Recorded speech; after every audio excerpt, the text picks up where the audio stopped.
make sure the microphones are working properly. First thing, please, if you've got cell phones, turn them off. I just turned mine off. Um, Also, we are starting something new today. We are live streaming the board meeting. We'll do this.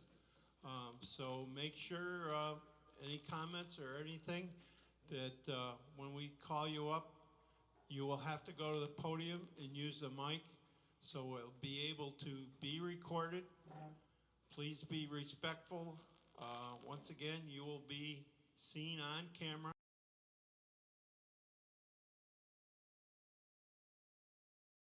Not only with the board meetings, but several other meetings.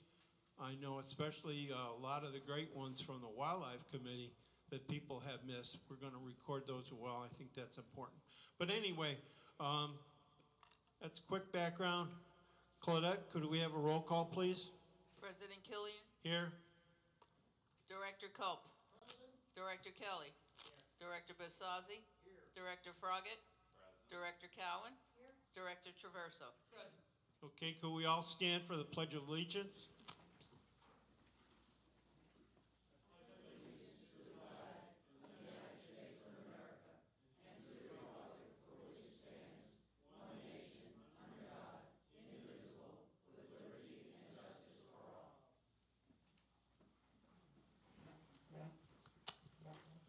Okay, the first item on the agenda is approval of minutes.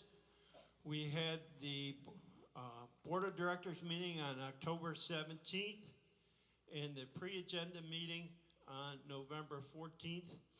I will not be able to vote on the pre-agenda where I wasn't there. So let's do this separately. Could I have a motion on the Directors meeting on October 17th? Any additions or corrections, Sam? I so move motion to approve the minutes. Okay, all those in favor say aye. Aye. Aye. Next on here is the pre-agenda meeting. Everybody should have a copy of those. You have a copy in front of you as well. Do I have a motion to approve them? Motion to approve the Do I have a minutes. second? Okay, thank you very much. Next item, members' input for agenda. Could I have the sign-in sheet? Could somebody bring the sign-in sheet?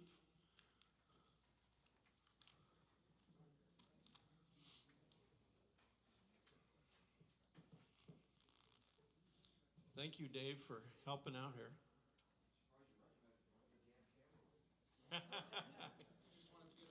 Did it break?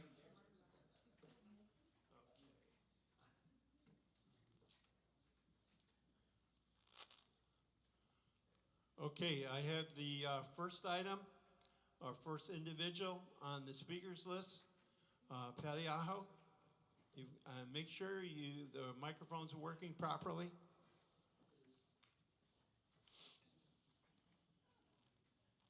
Thank you. Is it working? Speak right into it. Thank you. Good afternoon, President Killian, members of the board. I'm Patricia Aho of 252 Mariner Lane, and I wish to provide comments on the 2020 proposed budget you will be discussing later in the meeting. I've attended many of the Budget and Finance Committee meetings since 2017, and while I've not been allowed to join the committee, I attend because I believe this committee's work is so important to the residents of Rotonda West. I sincerely appreciate the committee's work and I support the 2020 proposed budget. It contains good balancing of our needs and our wants while keeping our HOA dues extremely affordable for everyone. My comment is in regards to how the board has approached the budget development process. Our published policy and procedures manual contains a very thoughtful process which is outlined in chapter 4.1 and is published on our website. And that allows for ample time throughout the development process for residents to gain information on how they can receive it and also to provide input into the budget process before the board's final hearing. I'm disappointed that this process was not followed this year.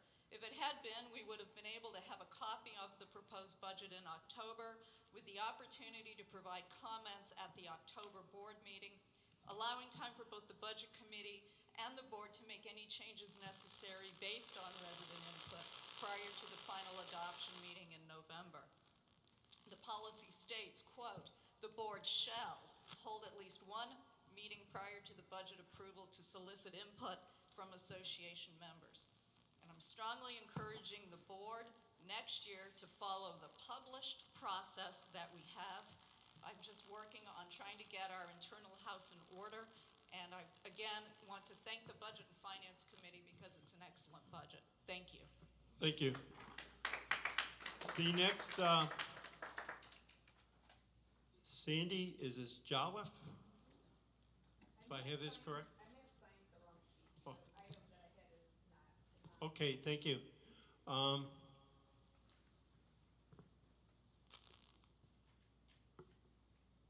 You'll have to excuse my pronunciation on some of these names.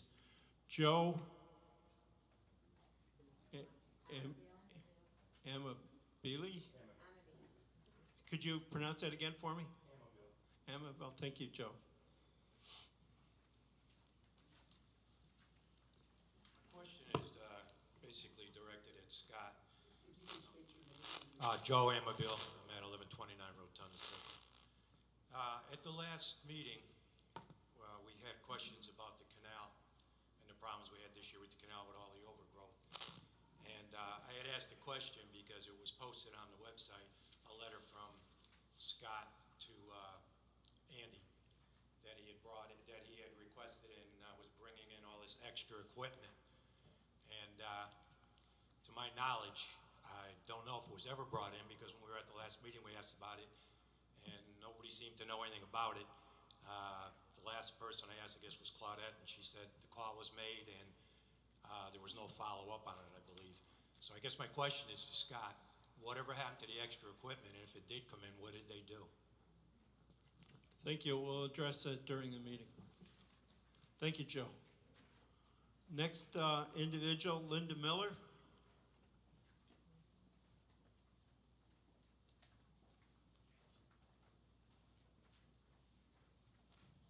Hi, Linda Miller, 1131 Rotonda Circle.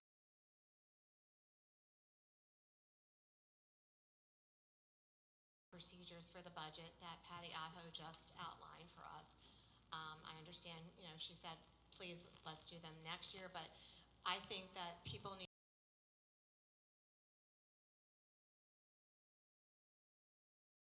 Thank you. Thank you, Linda.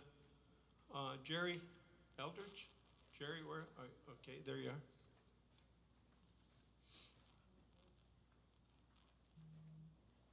Jerry Eldred, 39 Mark Twain Lane. Patty got up here before I did, but I just wanted to add one thing, that I attended the committee meeting on Tuesday, and I was very disappointed with the committee. Some of the members, especially the manager, and especially Steve, who wasn't even on the committee, and how they treated a lady that came here to ask questions. And I thought it was very disrespectful for her. Thank you. Yeah. Sarah Spencer, I believe it is.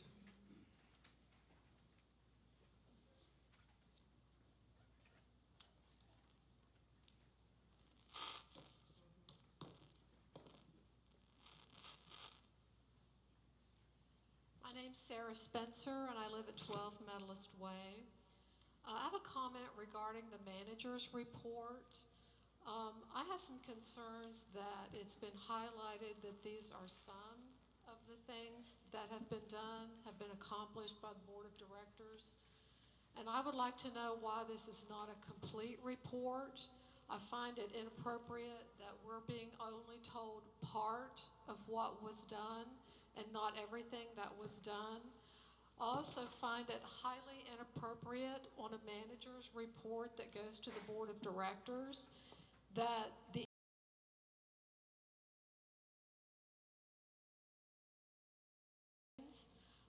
if there are Facebook posts that I or some of us may have missed that seem to be decreasing our property values, I think those really need to be brought out and told exactly what it is that's decreasing our property values.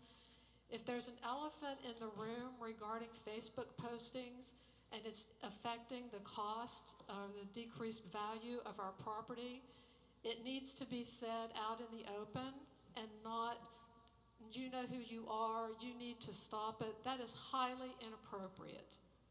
And I think we as residents deserve to know if our property values are being decreased by these Facebook postings, tell us.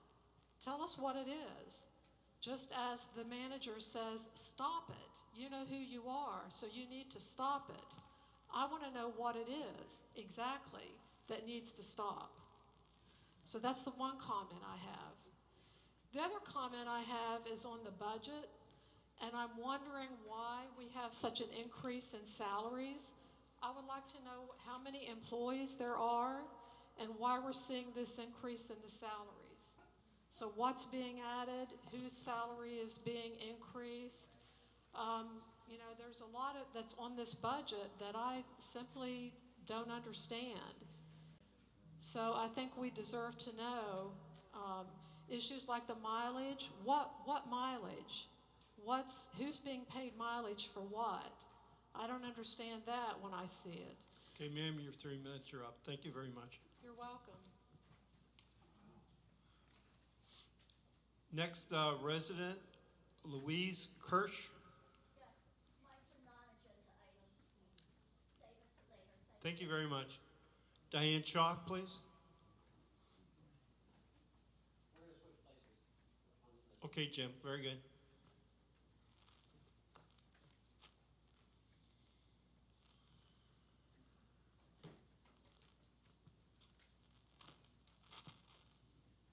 Hello, my name is Jim Shaw. I live at 52 Pine Valley Place in Rotonda. And I'd like to address a couple things. First, to kind of piggyback on what the woman that just spoke said about the elephant in the room. I think part of the problem with this is that there is an elephant in the room, but I don't know that it's on Facebook. I think it's being brought to the light of the community via Facebook and other social media. Thank you, Sam. And part of that being things like what was just talked about by Patty Aho and Linda Miller. The policies and procedures require that there be a meeting to solicit public input before the board meeting votes on the budget. Now, so I am assuming, since we haven't had that meeting, that we're not going to vote on the budget today. Okay. I did note too that there was a meeting, the Budget and Finance Committee met a couple days ago, and there was nothing on there about public input. So I don't think we can count that meeting as one in which to meet that requirement in the bylaws. Because the Florida statute actually provides that members can speak for at least 3 minutes at any member meeting, and that's in 720.306 G6. So that meeting the other day isn't going to work. So I don't think we can vote on a budget today. But going back to the first point, okay, I think Rotonda's a nice community. I really do. I think it could be a whole lot better. Really, it could be a whole lot better. A lot of the things that have transpired are because of apathy. Apathy on my part, maybe apathy on your part, okay? But now things need to change. Things need to be improved. And one of the ways those things can be improved is to actually follow the bylaws, actually follow the policies and procedures. When we bought here, we got a copy of the deed restrictions. We were expected to abide by those. Now, some of the things I see that I feel are shortcomings in this community could be alleviated by simply doing that. Just follow the policies and procedures. Okay? And if you don't think one works, propose that it be changed. But that's all we have to rely on is what's on the website where it comes to the policies and procedures. And that's been talked about ad infinitum about keeping that thing up to date. So all we have to do is go with what's on there. So that's my 2 cents. And I hope that maybe we'll vote on the budget in December. Thank you. Thank you, Jim. Diane? Jim and Patty Aho have spoken all of the points I was going to make. You're going to need the microphone. please? No. Oh, you're not going to say anything? Okay, I'm sorry. Thank you very much, Diane. I wanted to make sure you got your opportunity, though. Pam Wright? Where's Pam? Mine's a non-agenda item for later. Okay, thank you. Okay, thank you all for your comments. We'll move on here. The first item on here is the treasurer's report.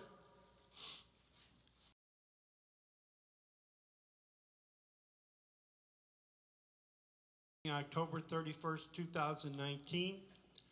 The total cash on hand, $1,477,503. Once again, I'll say the $165,000 is clean site deposit, which is technically not our money. It's the money, we take $1,000 from every builder when he starts a home to make sure he keeps that site clean. And that's important. Have we ever not returned a clean site deposit? Yes. Year-to-date expenses, year-to-date we're $114,949 favorable according to budget. Now that's our expense budget. That's solely on expenses. But that demonstrates that the office has done an excellent job in keeping our costs under control. And that's my report. Any directors have any comments on the treasurer's report? The other items from financials will be brought up under budget and finance.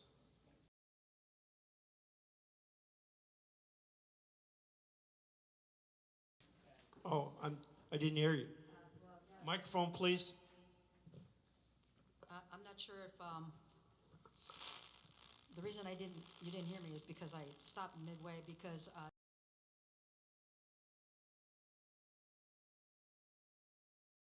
yeah, wait until budget and finance report for other budget items, is that what you said? Correct. So,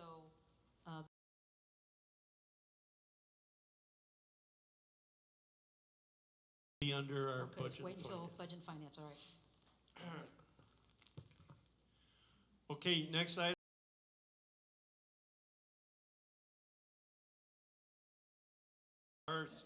I'm sorry. Sorry, Scott. You do everything anyway, so you might as well. The manager's report, November 2019. Manager's report, November 2019. Some of the things the RWA Board of Directors has accomplished in 2019, the reason that it's just some of the things and not all of the things is that it would be multiple pages.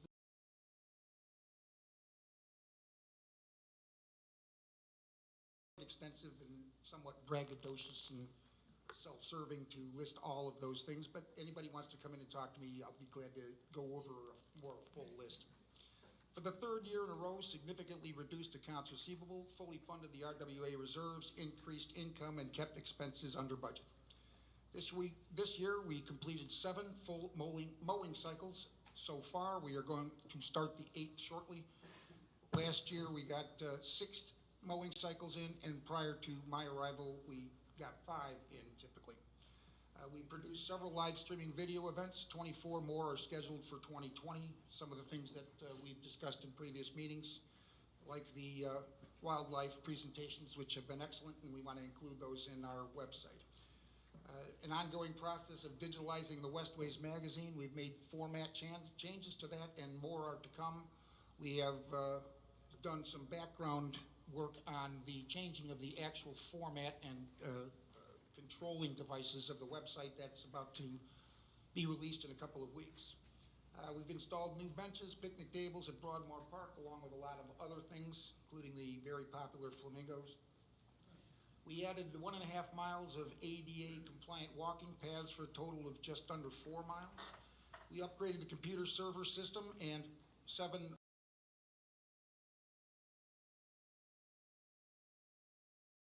32 cameras plus fire and motion alarm alert systems. There's also some other things involved in the security system, which I'm not going to discuss publicly, but it's very up-to-date, very 21st century, very effective. I've been called here several times in the middle of the night to respond to the alarms. The upgraded ongoing, the management software to a program named Caliber from a non-current TOPS program, which you guys been using for years. Before that, you used Century 21 or 21st Century, I think it was called. Also not very intuitive. Unbeknownst to the board, it is actually up and running. All we need to do is some training, and we are ready to go, except for the map section of it, and that will be up shortly.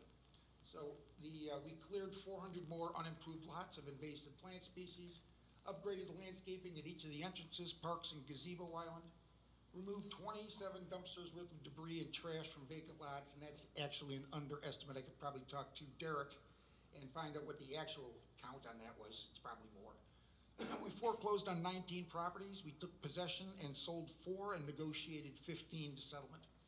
We completed the long-awaited boat ramp project, and the marina repairs are ongoing thanks to the staff from last winter and volunteer construction. What's his first name? Donnie Coop. He has got, we bought some more lumber. He's going to do some more of it. There's actually 1,800 boards that need replacing. We've replaced about 800 of those. Installed a new fountain, in case you didn't see it. It's at the lake on that side of the entrance. Continued shoreline rehabilitation projects with, if Mr. Pliska is here, can fill you in on a little more of that. Installed an automatic handicap door and defibrillator in the community center thanks to a couple of volunteers, Patty Aho and, do I see the other person? Diane, I don't know where Diane is. Anyway. Well, I know it's Diane McGrath, but I don't know if she is. Is she standing up? Okay, there she is. We held 240 plus functions. I didn't count this month's, but that's quite a few. It equates to about 7,200 visitors at the community center. There are currently, although Pete and I can debate this till the cows come home, currently 110 homes at some stage of construction inside the circles. That jive pretty much with your number? Right now, as of yesterday, well, here's the thing. This is my report, Pete. Your report and my report don't jibe, and the reason they don't jibe is once on my Excel sheet, once a property has got a CO, I take them off the sheet. You have more because they haven't CO.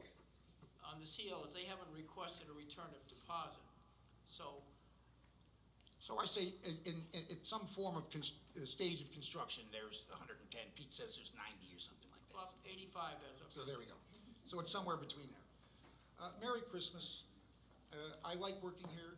As someone here mentioned, this is a very friendly community, and I like being here, like working here, and I feel it's a privilege. The elephant in the room, which several people have commented about, some Facebook postings are inaccurate. You don't get the facts right, or you are fairly free with opinions and expressing them as facts.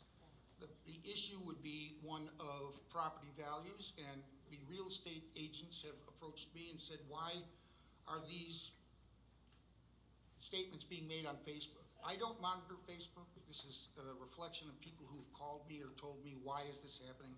I really don't understand it because, frankly, this is a very friendly community, and it seems like just a very few people have hard opinions of the board, the staff, the way the community is developing.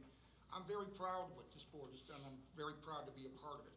What I'd like to do is see where we can maybe solve these problems of things that are being posted on Facebook. It is just a very few people, but it is increasingly making your community to outsiders look as if it is not very friendly, and that's what my concern is. Joe, you brought up the thing about the canal. I'll trust that for you. Yes, I did bring in, you know what the truck saw is? It's that thing that looks like a pontoon boat with treads on it. I did bring in 2 more of those for a total of 30 additional days, brought in 2 more spray boats. Derek and his crew also went out and sprayed. The water lettuce was substantial this year. Last year it was red tide. Year before that it was Vallisneria. Again, Stan can tell you a little bit about the problems with that. We combated it as heavily as your budget will allow us. So we went at it full bore. They were all over the place. It is a misnomer that we clean every square inch of the canals every month. There are 72 miles of shoreline. It's just an impossible task with your budget, the equipment that we're allowed to use to clean every square inch of it. Imagine what it would look like if we didn't do it. It's not a conversation. It doesn't matter if you saw it. Hold on. All right, there's no discussion, please. Thank you. That's All my right, report. thank you for your report.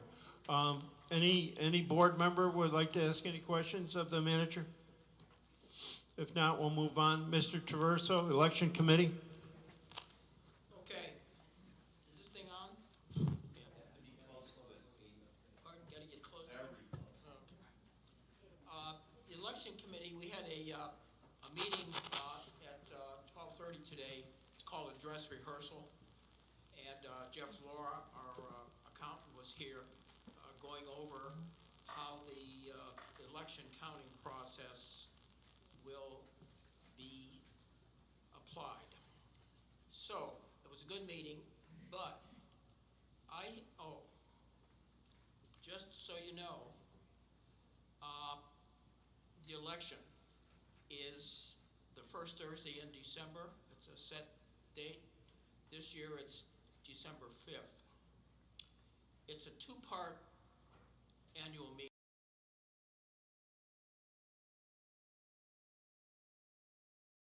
Here, during that time, the team members will be counting votes, and some people might be bringing in their votes.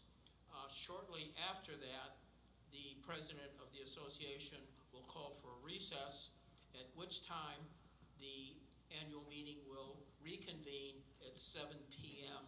on December 5th, Thursday. Okay, I have one motion. We have volunteers that count the ballots. There's a certain procedure that's followed. At the last meeting, we had 24 volunteers. We have more volunteers. So my motion is to approve the revised election team members for temporary membership on the election committee. The attached list reflects already approved members plus 8 additional members. Okay? I will read those names off to you. Gail Combs, Pat Malone, Grace Malone, Doc Combs. Combs or Combs?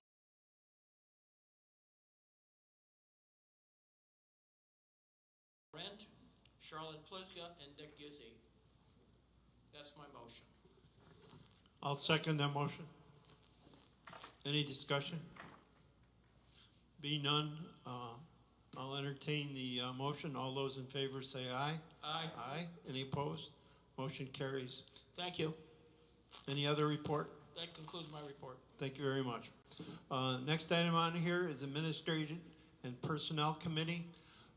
From a technical point of view, the three of us did not get together and meet for any decisions. However, we have been interviewing people for an assistant manager's position and also for a IT person to help with a website. This is ongoing. We've interviewed a couple of people, and we're still going to be in the process of interviewing. So that's underway. Next item on here is the Activities Committee. And Donna, are you going to make the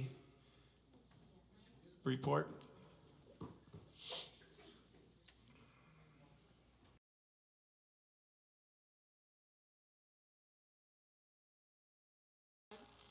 We only had 2 applications this time. One is the cribbage peggers. They're moving days. Now they want to play on Wednesdays from 10 to 3. They already have been approved and have been doing it. They're just switching days. The only other request was for an annual condo meeting from the Clubhouse Condominium Association.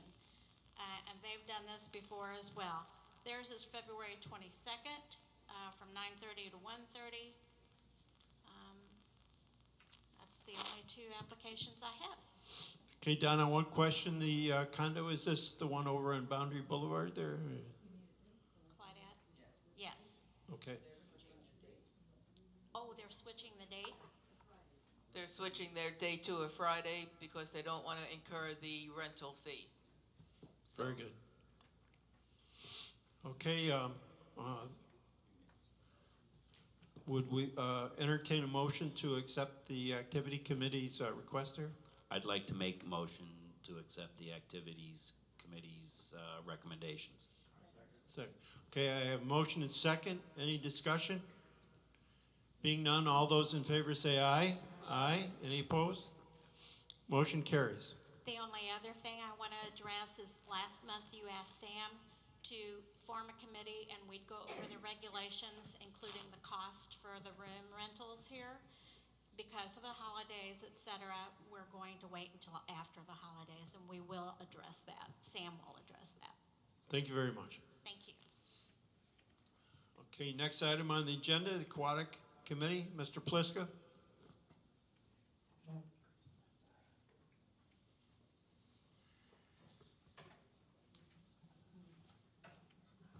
Okay, Stan Pleasga,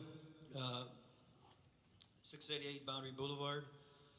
The Aquatic Committee did meet. There was discussion about setting up a process and a procedure to identify the aquatic life in our canals, lakes, and our ponds.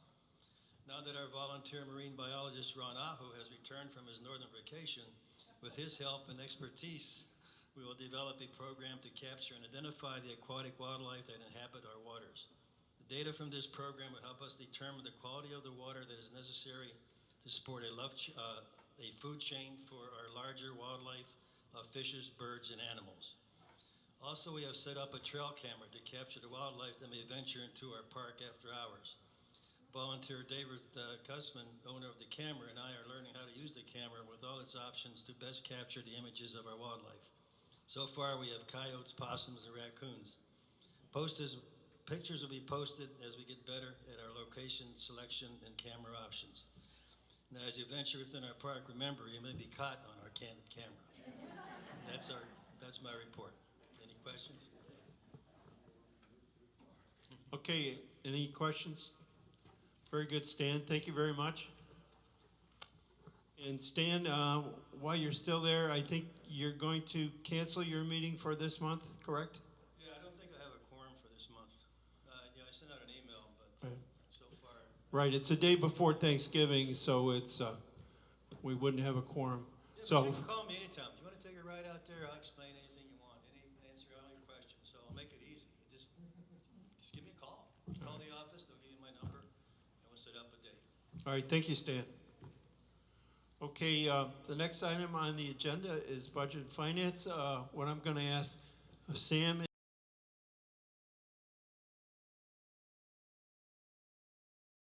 going to be the income sheet.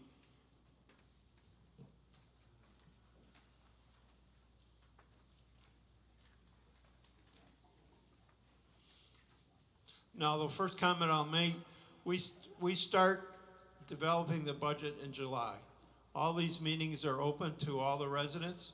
We accept comments from the residents at every single one of our budget and finance meetings. I will say that the policies and procedures is not a rule, it's a guideline. But we do try and make sure that any resident that would like to come to a budget and finance meeting can ask questions whenever they want and help us in the development of the budget. I will say that Ms. Aho has been to every meeting and has helped us work on this budget, as several other residents do come. Okay, so quickly, I'll go down here and tell you where we get our income from. First item is assessments. Now, what this is $190 times 8,010. We actually don't collect all that. We usually have, let's say, 300 people that just don't pay their assessments. So it's an accrual accounting system. Once you bill for an assessment, the accounting system is going to consider you having received that income.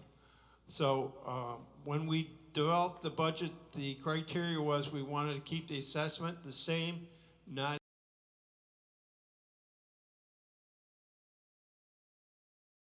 more this year than you did last year. Okay, the first item, the assessment at $190, that's where the $1,502,000 21,900 comes from. Carryover, what this is, you really don't know what it is until you have an audit. On the 2018 audit, we actually had zero carryover, and we projected zero carryover for 2020. The next is AR stands for accounts receivable. The 2019 budget was 60,000.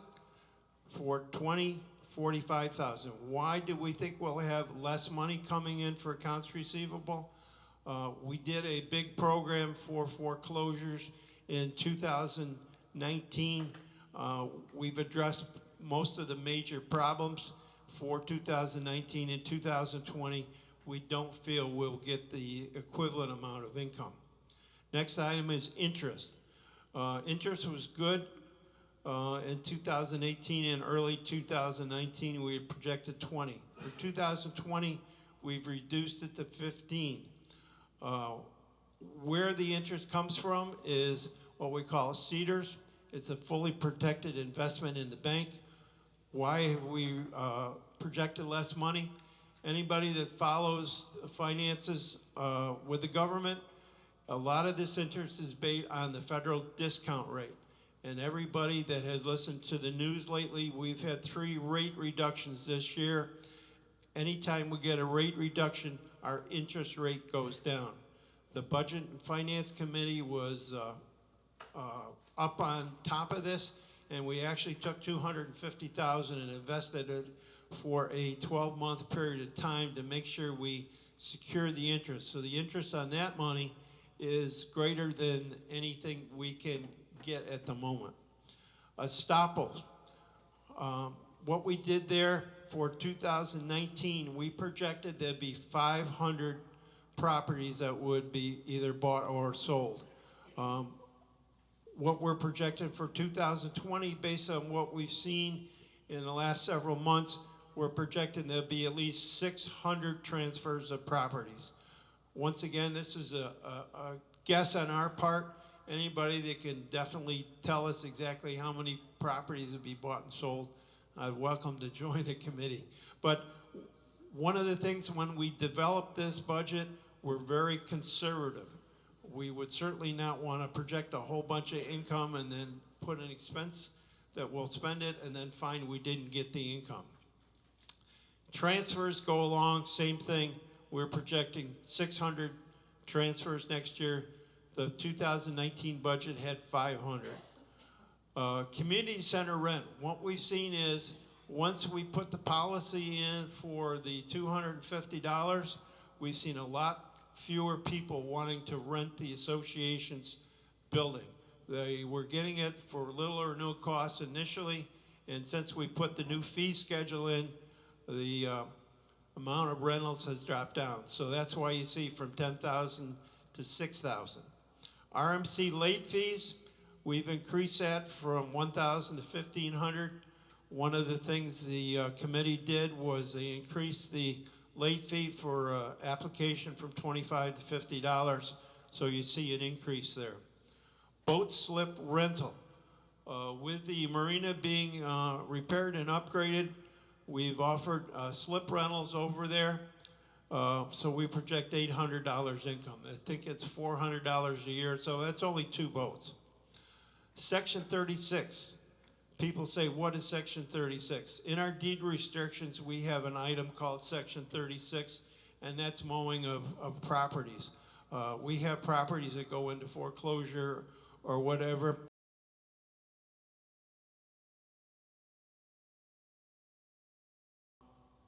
We get the bank to pay us a certain amount of money for the mowing. As the economy's gotten better, we've had fewer and fewer lots to actually mow. So that's why you see the big reduction. Designated contribution. This is a guess. We had a lot of money donated to this year for our Summerfest. At the moment, we don't know what we're going to do. It'll be up to the activities committee for next year. But we have a line item in there of $2,500 for donations. Branding, this is a new item, $500. what we do, we hope to license our logo and be able to get some money off of that. So your total is $1,803,300 for a total income. Will we actually get that amount of money? No. But with the accrual system, you have to count anything you bill as income. That we will reflect on the expense item on an item called what we call bad debt, where we actually will expense the amount of money we feel we will not get as income. Moving over, Sam, if you could put the other one up, the expense projections.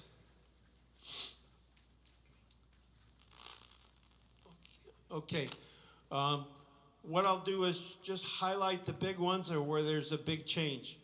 Aquatic contract, $300,000. That's a contract item. So the amount for 2020 and 2019 are exactly the same. Moving on down, Activities Committee has a large amount, and we're hoping that, you know, as we go along, there'll be more things that we can do for the residents. The reason we have that amount of money in there, if we do an activity, some group comes in, we don't want them to charge the residents. We want that activity, let's say somebody puts on a program where they normally would charge $50 per person or whatever. We want that to be free for the residents, so we'll pay for that ourselves. Next big item here, canal bank mowing. Once again, that's a contract. I have $142,000 in there. The actual contract is like $137,800, give or take. The extra money is in here as we do some extra mowing here in the park, which is not under contract. We do that once a year. Going down, one of the big expenses for our mowing is fuel. Once again, we have $37,000 in there. We're probably going to be very favorable on this, but once again, it's hard to project what your actual cost is going to be for diesel fuel and gasoline. It changes, and it also, depending on Scott's getting, if he gets extra mows in, we consume more fuel. But when we first started doing the in-house mowing program, we were paying $4 a gallon for diesel fuel. And the budget at that time was $60,000 for total fuel. As you can see now, it's only $37,000. Next item on here is spare parts. Big increase in spare parts. We have 2 tractors that are around 6,000 hours. It's been, we're seeing increasing costs to keep the older units running. So what we're gonna have to look at next year, do we wanna trade those units in and get a new one, or do we wanna keep spending the money for spare parts and keep them running as is? That'll have to be a cost-benefit analysis we do, depending on what the trade-in value would be, what the price of a new equipment would be, versus just keeping the equipment we have running and using the money to spend for spare parts. Moving on down the line, landscape maintenance, we've got an increase up to $20,000.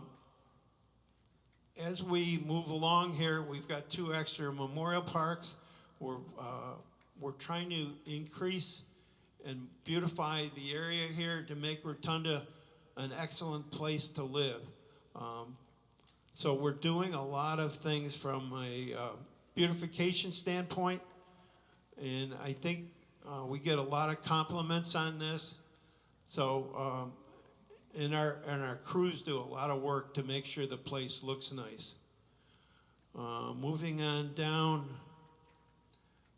anything that would be a real big item here that you'll see $45,000 for attorney and legal. We're not going to spend anywhere near that, but we do use many different legal. We incur legal expenses with Big W Law Firm. They handle all our foreclosure costs. We incur with Becker down in Fort Myers. They're our attorney of record. We also use Retzel. The attorney there is the one that's represented our HOA here for over 10 years, and she has a very good background on what our costs here. But we're very careful on our legal expense. Just to give you an idea, historically, when I first joined the board, our legal expense was close to $100,000 in 1 year. So we're hopefully going to be around 35 for the year. The next big item on here is salaries. We put $635,000 in. We're not going to spend that amount. Why are we not spending that amount? We originally put money in for an IT person to run a lot of the stuff here, and we couldn't find the right person, and we weren't going to hire somebody just to fill the position. We're taking a different direction for 2020. We are planning on hiring an assistant manager to help with the operation. As we get more residents, the work in the office just keeps mushrooming. We have the same amount of people in the office that we had 6, 7 years ago, and we have probably another 4,000 residents that they have to serve. So they're getting overwhelmed. So we're going to hire an assistant manager, and Scott is also looking and will give an update to the A&P committee how he thinks the staff should be best filled so that we can operate the association economically and efficiently. Independent contractors, you'll see an increase from 13,000 to 40,000. This increase is solely for the website and updating this, and we're looking to hire a part-time person to solely do the work. Everybody's commented the website is dated, it's not updated properly.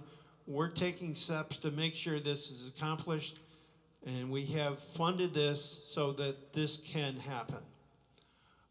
One of the things that you'll see that it's a fact of life, moving on down here, is bank card fees. People will question, what is a bank card fee? Anytime people pay with a credit card, we lose a couple of percent. Anytime in the state of Florida, you're not allowed to recoup that cost. You'll see many areas charge you a convenience fee. State of Florida under 720 law does not allow us to recoup that convenience fee. More and more people are paying by credit card. That cost next year, we estimated $18,000. So that's a considerable cost that we never had years ago before we instituted a credit card payment. However, there is some thought that because we allow people to pay by credit, the money comes in sooner, and also some people may pay that may not have paid. The sooner money comes in, we invest that money and help with the cost. One of the reasons we want to get this budget improved, we cannot send out assessments for next year until we have an approved budget. Every month we wait, we lose money. So that's a concern on our part. Question was asked for mileage reimbursement. You'll see that's down to $7,500. The major area where the mileage reimbursement comes in, we have people go out and take pictures for deed restrictions. The deed restriction people, and we have couple of people that actually do that during the day, they use their own vehicle when they do this. So we reimburse them to the federal, I think it's 58.5 cents a mile. They are reimbursed, and that's where this mileage reimbursement is. I know there's a question on that. Postage next year is big decrease. Why? Because we're gone to an electronic Westways.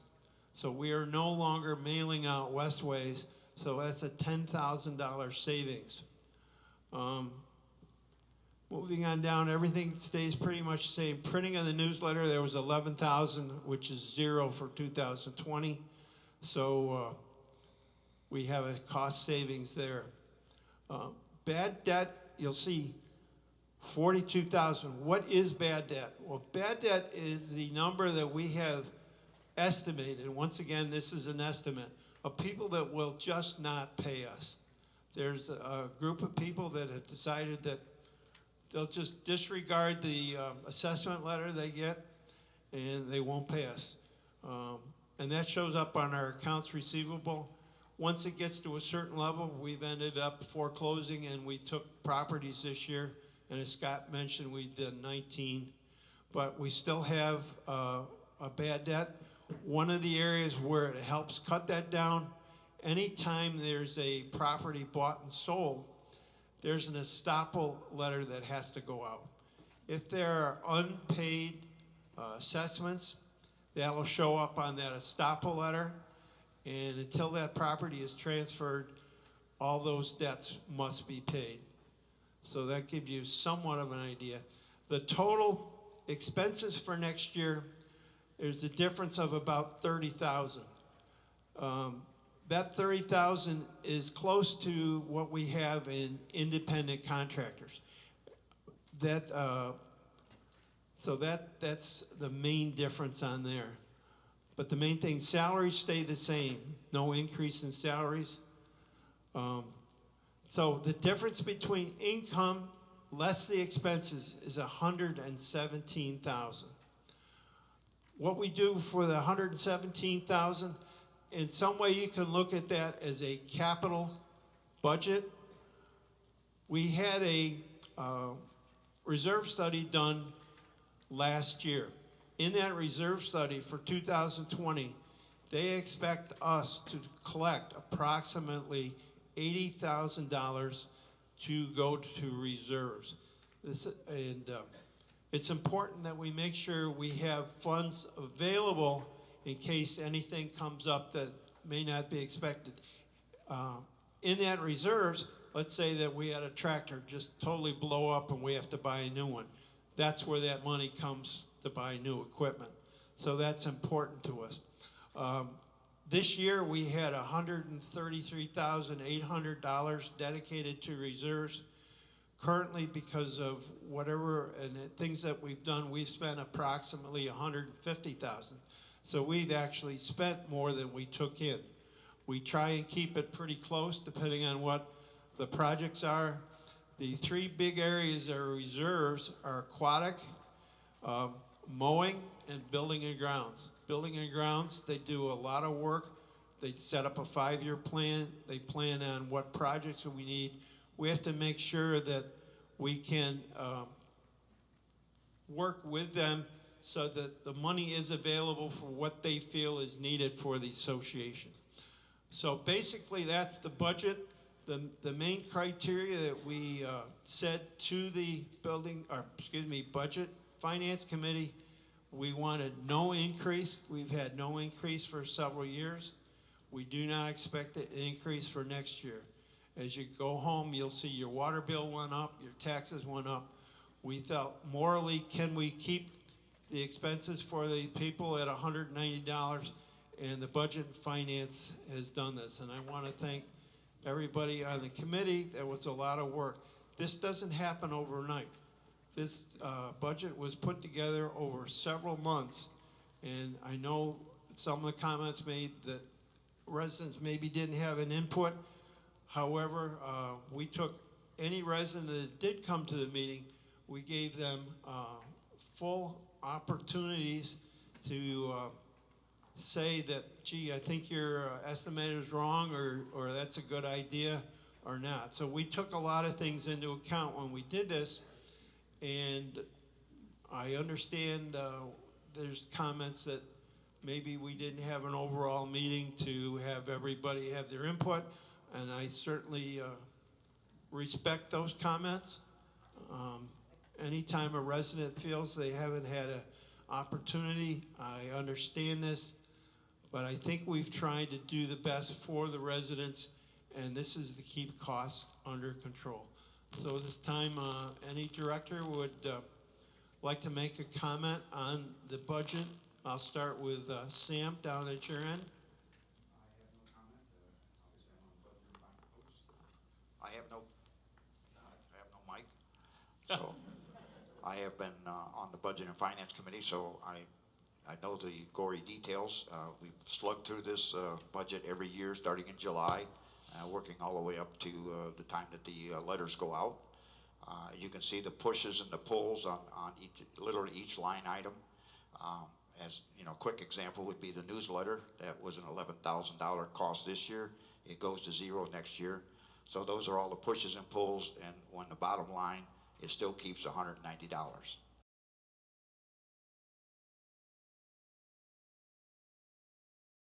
So I have no other comments. Thank you, and I'd like to thank Sam for making sure that we were able to get the budget up on the screen so everybody could see the screen.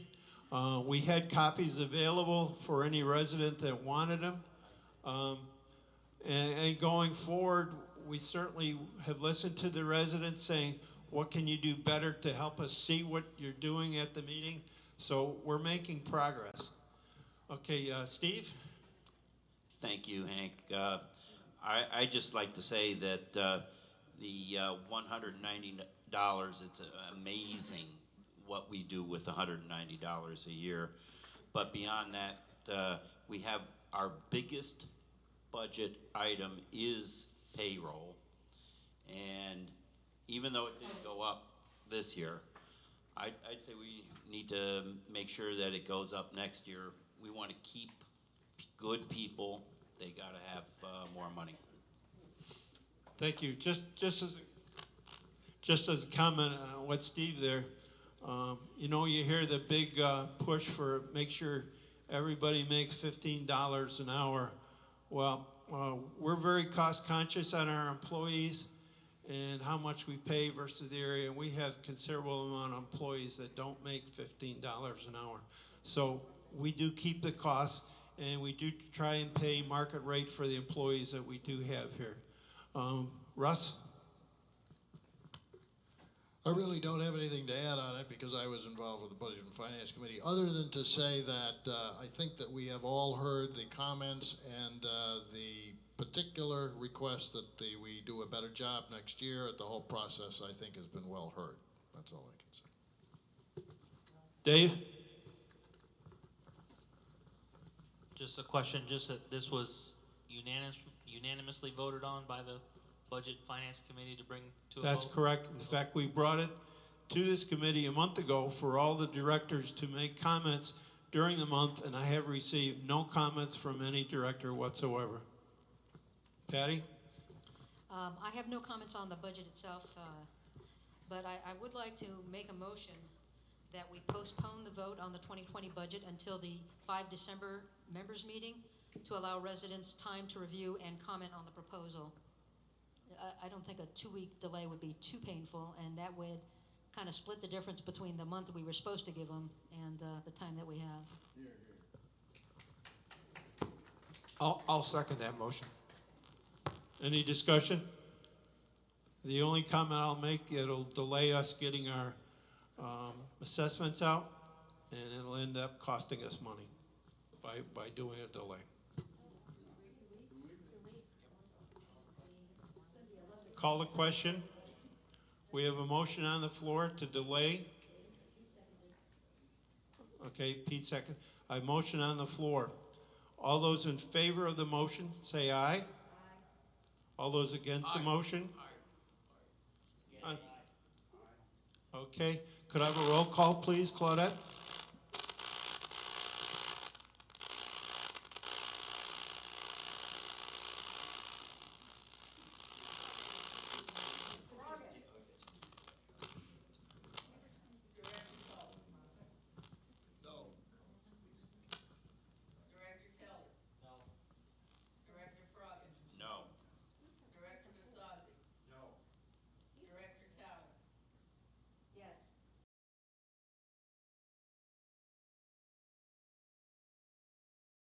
Majority? Normally, the chairman will only vote if in case there's a tie. At this time, I'll accept a motion to approve the budget. Would somebody like to make a motion? Before I we make make a motion to accept the budget as presented by the Budget and Finance Committee for 2020. Second. Point of order, Mr. Chairman. Yes, sir? You were asking for director input on this budget, and I was not allowed time for the input. Okay, I'm sorry. It's okay. Here's my input on the budget. I'm a firm believer in paying well for good help. Earlier in this meeting, because we're growing, our membership is growing, our residents are growing, new houses are going up, and I heard the comment that the staff is stressed. So, even if there was a vote for this budget, I would vote no for the budget because you've kept the salaries flat. And you're just trying to keep this 190 like it's the Holy Grail. Well, I believe that the people that work for the RWA deserve some raises. I'm not involved in the budget committee or anything like that. I normally keep out of those things. But if we've got staff that's stressed and we're thinking of hiring new people, how are they going to be hired? Are they going to be hired at the same rate as the existing or a higher rate? I don't know. But I would vote no against this budget when it comes up. If that 600,000 is still there, I would vote no on the budget because I don't have the details on, and I'm not asking for details on salary. I'm just asking that why don't they get a raise? They should get a raise. They should get a raise because they're keeping your annual assessment at $190. That's the end of my comments. Okay, I'll make a comment on that. When this total was arrived at, I take input from the manager. The manager has increases for all the staff in this budget. Every individual will have probably, give or take a 5% increase. Now, the reason that it didn't go up, we had an employee leave our employment, and Scott will probably not fill that position until the mowing season starts. So right there, had that employee stayed in the employment, we would have increased that budget from 635 to a higher amount. But he is utilizing the person that left and not hiring till later to be able to keep the amount of money as it is and still give every employee an increase. There will be no employee that does not get an increase for the year. He is, and I will honestly say that the manager certainly treats all the employees that when they show excellent performance, he has money in the budget to not only give them an increase, but should it warrant it, there is money in the budget for a bonus at the end of the year should the employee show excellent work during the year. So yes, the total dollar is the same. And actually, there is only one person that's not getting a raise next year, and believe it or not, it's the manager. His salary is staying the same. He agreed to that in his new contract. With a raise. The manager will not get a raise for 2020. All the other employees will be getting a raise. Does Mr. that Chairman, answer your question, Mr. Traverso? Hopefully.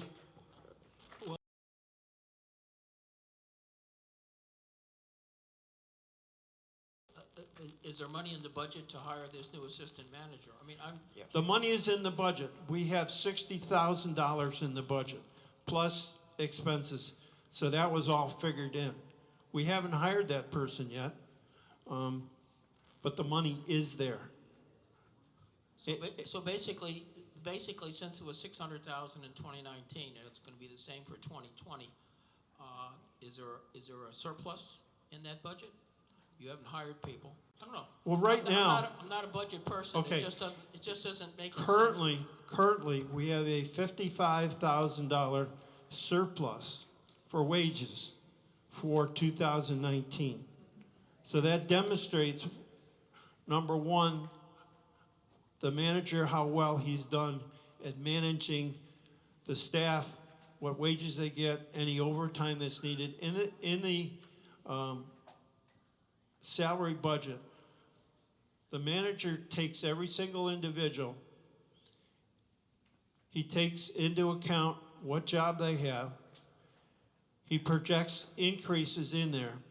We take into account all the extra money that paychecks lumps in there. We also pay 50% of their health benefits. A lot of them don't take it. So this is a number that the manager said he can work with. If he told me he needed more money, we would have put it in the budget. So Scott, would you like to quickly address that as far as how you feel that number so that you could manage your staff? One of the things I've always said to Scott, whatever you need, I will give you the tools so that you can accomplish your job. So if you could make a comment on that. Your employees are well compensated. All of them are very happy with the compensation level and the health benefits that the association very generously gives them. The manager did not ask for and did not get a raise. So despite the rumors and the rumblings out there, the manager did not ask for and did not get a raise. I don't want a raise. I don't need a raise. I live comfortably. All I need is to sleep indoors and eat every day. And I love working here. And I did not get a raise. I didn't. But anyway, the thing I wanted you to comment is the fact that we do have increases for all your employees for 2020. Speak in the mic, please. That is correct. The anticipated increases for everyone that's currently employed is accounted for in the budget. Okay. I have one more question. Yes. About the budget. Just because I don't know where it's covered. Is the money for licensure, licensing of our, Derek, okay, and any of the other people that are going to be spraying any of these $8,000 worth of chemicals, is the licensing coming out of the salary budget, or is that coming out of the miscellaneous maintenance? Where are those fees? Training. So it's coming out of the salary? Is that where it falls? It says training and licensing. If you look on the You screen. see a line item there, $4,000 for training and licensing. Okay, I see it. All right, thank you. Sorry for interjecting. Okay. Any other comments, Steve? I would like to take back my comment that we're not giving raises. I am glad we're giving raises. We have great employees and they need to be compensated fairly, which it appears to be. So I stand corrected. Any other directors' comments? Sam? Thank you for answering my question. Okay, we have a motion on the floor to accept the budget. Second. Okay, I have a motion second. Any other further discussion? If not, I'll call the question. All those in favor say aye. Aye. Any against? Motion carries unanimously. I will make one other comment, faces the members' comment of one individual at the Budget and Finance Committee asked questions. I will say that Mr. Basasi down here stayed an extra 15 minutes to 20 minutes to help this individual that came to the meeting understand a lot of the things in the budget. So that I hope the member that came to the Budget and Finance meeting at the end felt that we tried to help her out further understand some of the process that we go through. And I'd like to thank Sam for taking the extra time to do that. And a lot of us will, after meetings, stay and try and help people understand what we do and why we do it. There's nothing secret about what we do. It's open to anybody. So I'd like to correct the statement that was made that we were not polite to this individual. We took plenty of time afterwards. Out of order, sir.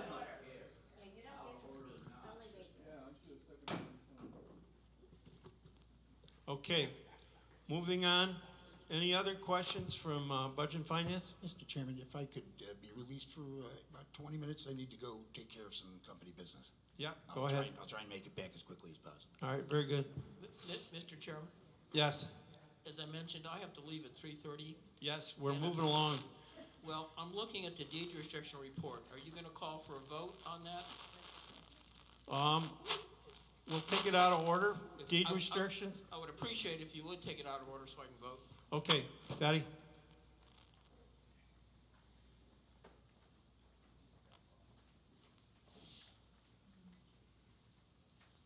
Thank you very much, President Killian, members of the board. I'm Patty Aho, 252 Mariner Lane. I'm the chair of the Deed Restrictions Committee. We have presented to the board both hard copy and electronically earlier in November. The information you requested coming out of the Joint Board and Deed Restrictions Committee workshop. What you have in the report are the proposed definition changes, both new as well as some amendments that we discussed at the workshop, as well as other amendments that the Deed Restrictions Committee has been proposing to the board throughout the year. These proposals are at the request of the board when you charged us last December with our work to look at certain sections of the deed restrictions, which we have completed. And so what is in front of you are those amendments. Some of them are to sections relating to fences. Some of them are, in addition, related to the trash and recycling equipment. They are in regards to the irrigation intake pipe floats and other sections. So if there are any questions in regards to these amendments, I'd be happy to entertain them. Okay, Patty, I see what we've got in front of us. If it's okay with you, I'd like to take it in portions. I have a motion I'd like to make. Well, I'd like to ask Patty first before we have a motion. Okay, and I think this might be easier. I'd like to take it in sections first to approve the definitions where I don't think there should be any discussion. We could do that quickly. I would like to make sure that if something doesn't get approved, that we get most of it approved so we can go forward. You've done too much work to have one little item somebody wouldn't vote for just because of one little item. Is that okay with you? Surely. Just tell me how you want me to proceed. Do you want me to talk Okay, through what I'd like the to- definitions, or you all have the report in front of you, so I'm not sure how you wish to proceed. Right. I would like to, and the other board members can tell me I'm wrong, but I would like to start with just the definitions and get all those approved first. Thank you. I would, if you adopt the definition of fence and wing wall, then I would encourage the board to also adopt the changes to those sections later in the report because they work together. Okay, any other comment as far as my question here? All right, this is, actually, I just want to go ahead and make the motion because even if a member has a problem with some portion of this, it wouldn't be a majority. So I think I would like to move to approve the proposed language to the deed restrictions submitted to the Board of Directors on 4 November 2019 and to forward the same to the developer for his action, or for his review and action. I'll second that motion. Any discussion? Can I just ask for a clarification before I make, I generally think this has been great work. It's been a lot of effort put into it. I just have one query. And this is a very fine point, I know, but it conditions whether I'll vote yes or no. Any alteration, improvement, or modification to the improved lot tract or dwelling requires a prior approval of the Residential Modification Committee as set forth in section 5B. Does that mean exterior to the dwelling or interior and exterior? In other words, It means exterior, and the point of that, Director Culp, is that right now there is no exact language in the deed restrictions explaining that the Residential Modifications Committee has any authority over right. alterations exterior. Understood. I just needed the clarification Right. that it doesn't mean interior, Correct. because that would be something I couldn't vote for. And I doubt anybody on the deed Yeah, restrictions I just wanted to committee make sure. would have It voted. doesn't say that specifically, but I wanted to make sure that was the intent.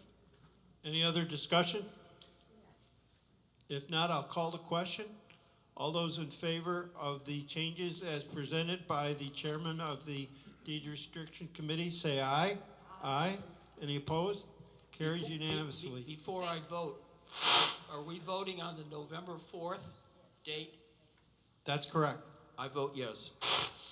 Okay. Pete, now I guess it's up to you to take it to the developer.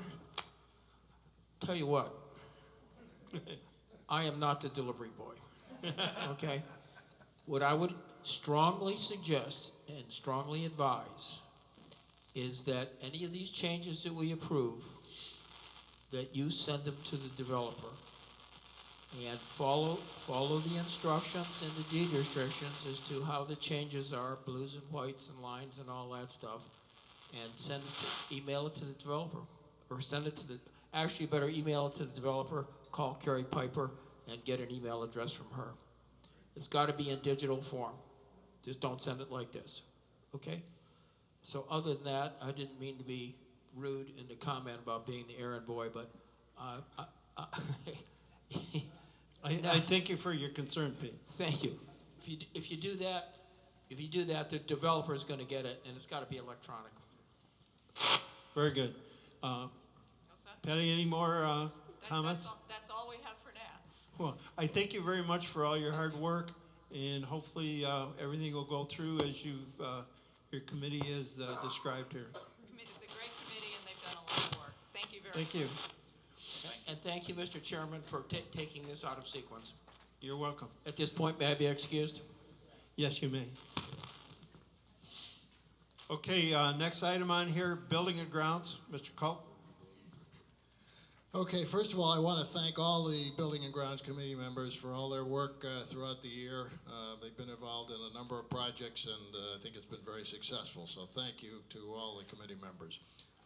The committee hasn't met for a couple months, but since then we did have one project that was completed, and that's the installation of the security system for the administration building and the maintenance buildings.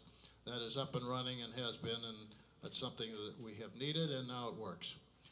We have two things, however, that's been held over, and so I'd like to discuss them and have two motions for this board meeting. We have a contract of canal bank mowing. It is a contract that has a certain amount of risk to it, which is why we've never brought it in-house and probably never will. We have a contractor, Ecological Clearing, and Bob Reynolds, the principal, who has done a very good job. We have very few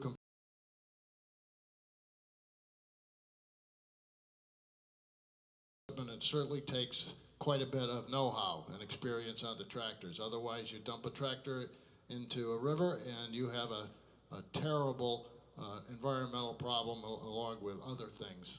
So it's a contract that deserves a good deal of respect. We have met with a group of us, including myself, President Killian, Director Basasi, and Manager Feldkamp, met with Mr. Reynolds, talked about what he would like to see in a contract moving forward, so he had some idea of whether he wanted to continue, what he wanted to continue in terms of the cost. We had some questions about how much work there is now compared to a year ago. and what he feels like going forward. We have had a number of lots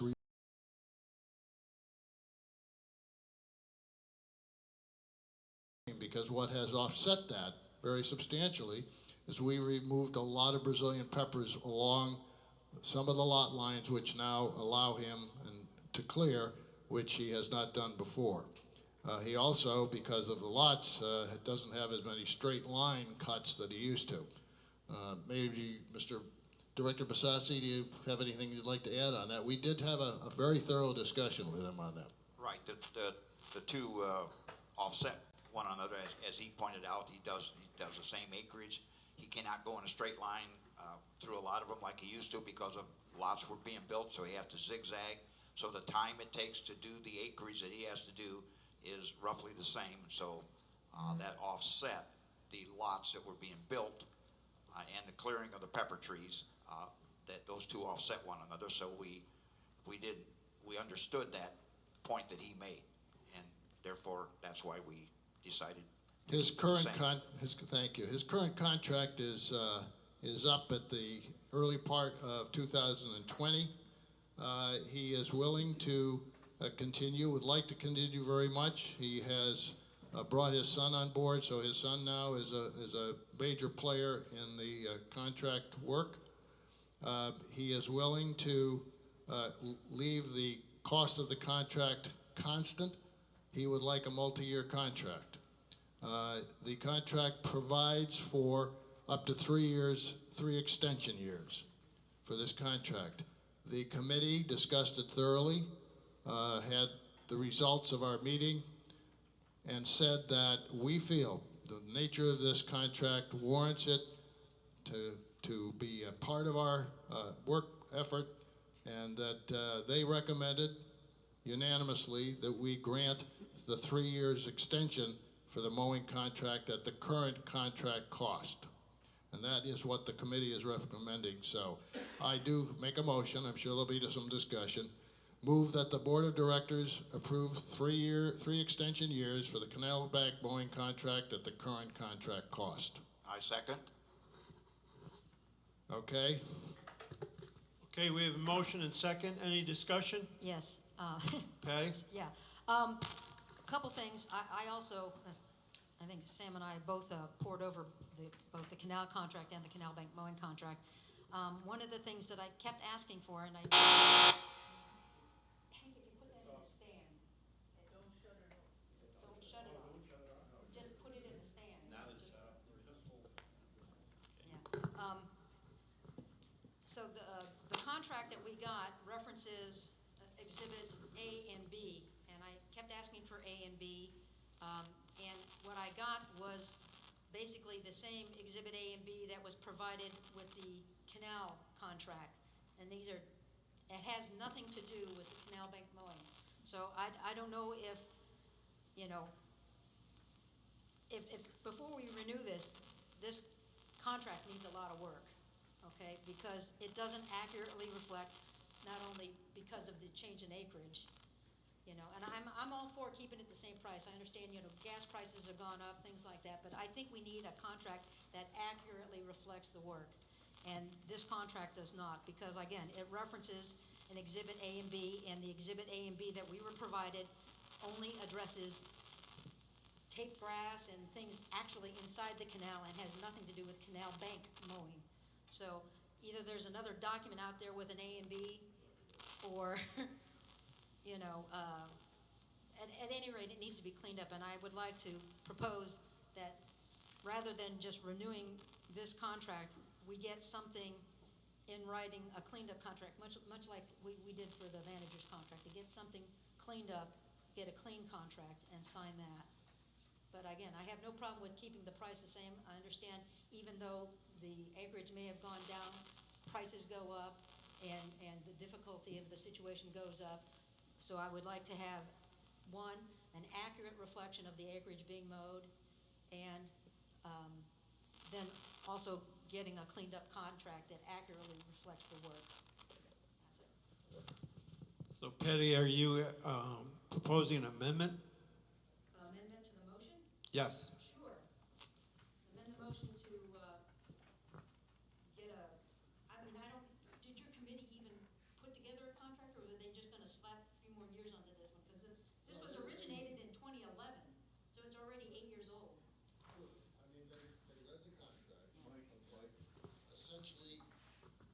essentially the services are the same.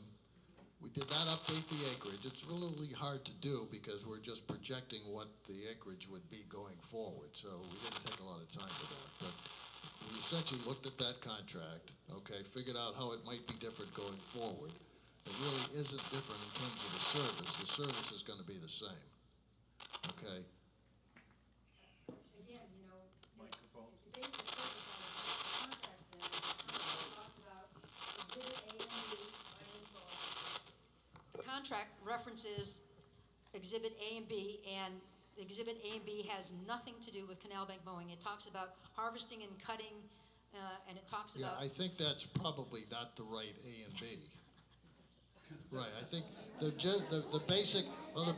basic contract was not, that wasn't a problem with the basic contract. I think that's the issue, okay?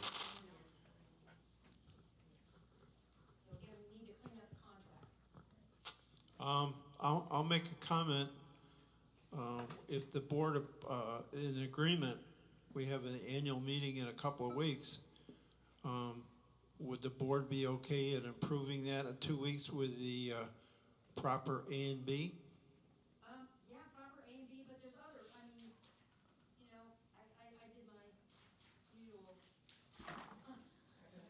So, if we could, I mean, I'd be happy to work on it. I'd be happy to work on it with whoever, Well, to first of get a all, cleaned up contract. it's not that simple to just change language. Then we're into a full contract renewal. If we change any of the language, we have to get rid of the entire contract and then rebid the contract, and then we don't know what we're going to run into. Well, this may be true, but if the way this contract is written, he's not following it anyway. Okay, because- no, well, are you telling me you want to rebid the contract? I am telling you, we need a cleaned up contract. Well, And if you can't make it right by just amending this contract, then yeah, I guess we're gonna have to rebid it, because I don't know who put these together, but they're a mess, okay? And They were put together by legal. back in 2011. Any other comments by the board members? Just that, you know, as an association, we have the committees that review these, do all the work, review the contracts. This, again, was 100% approved by your committee. Okay, so we have a motion on the floor and a second? Okay. And I just, one more comment, which is what the president mentioned. The reason it's got to go forward as a current contract is that's how you extend it. If we go into changes, it'll have to be renewed, and I don't know whether we'll have a cost steady across the new contract. So that's one of the reasons we did it this way. I have a comment. Go ahead, Steve. Yeah, I agree that the contract would be nice to be cleaned up, but if we don't have any objections to the way that he's been doing it, and that's what I believe I'm hearing, I'm in favor of going forward. Any other discussion? If not, I'll call the question. All those in favor of the motion signify by saying aye. Aye. Any opposed? Aye. Roll call, please. Director Cole. Yes. Director Kelly. Yes. Director Froggatt. Yes. Director Casasas. Yes. Director Cowan. No. Director. That's it, it's 4-1. Okay, there's no need for me to vote. Motion carries. All right, Mr. Culp, do you have any other? Yes, I certainly will. Or I will try to do that anyway. Okay, the other thing that was brought up at the committee and received approval to come to the board is that we have a number of sector signs, about 29 throughout the community, some of which have been stolen, some of which have been damaged, some of which are rotting away. And so the committee felt that we would like to replace these signs as necessary with the same design, being reflective and being two-sided. And so they asked that there be a motion to approve the authorization of an expenditure up to $11,600 for the replacement of up to 29 sector signs throughout the community, the signs to be reflective and of the same size and design of the previous signs. And that received 100% approval of the committee.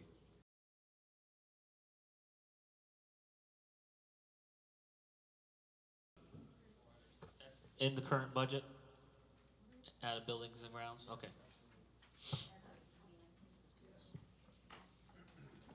Well, it probably won't happen until 2020, but any other discussion? If not, I'll call the question. All those in favor saying aye? Aye. Any opposed? Just as a quick comment, we had tried to get. Oh, he's a nay. I'm sorry, you didn't speak loud enough. All right. Roll call, please.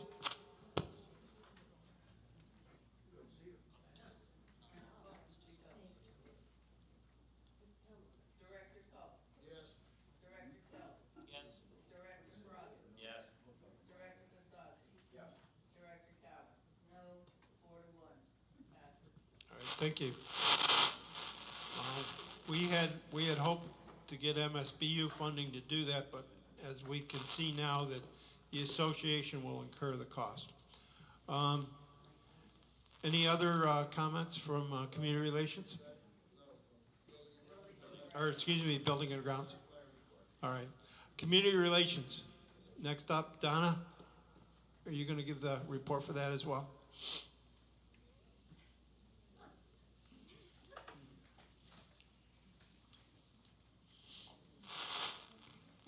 Donna Stockstill, 213 Marker Road.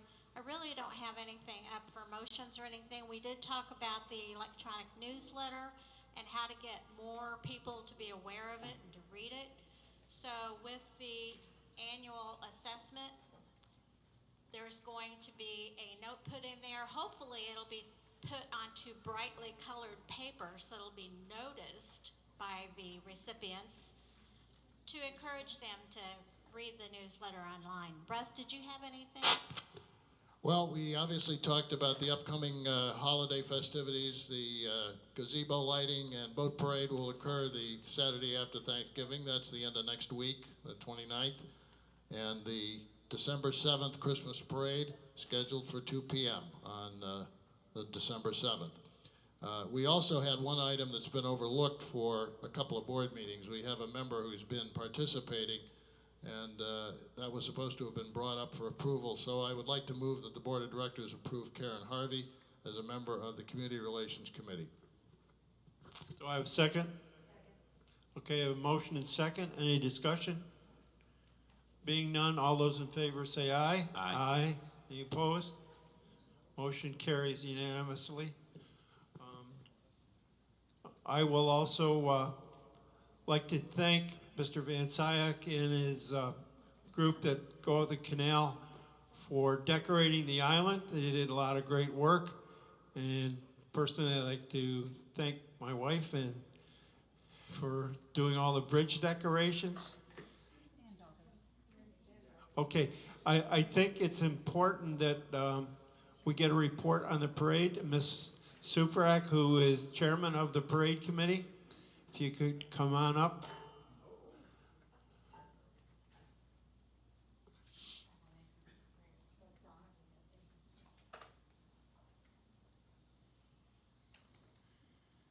Okay, Susan Suprak, 559 Rotonda Circle. I just want to remind everybody that our annual tree lighting is November 30th, and our boat parade should be pretty good this year with more boats, that Andy is getting. And our Christmas parade, what a Christmas parade this year. I have 63 entries this year, probably one of the largest parades we've ever had. Really excited.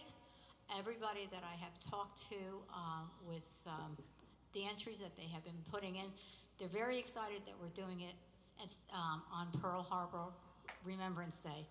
They are happy that we are saluting our veterans. And we have a lot of veterans in the parade this year. And please come on out. If you live on the circle, please put out your flag. Thank you. Thank you, Sue. Steve? Yeah, and Sue, isn't there a rain date that, it's the next day, right? Okay, December 8th. I just wanted to make sure everyone knew.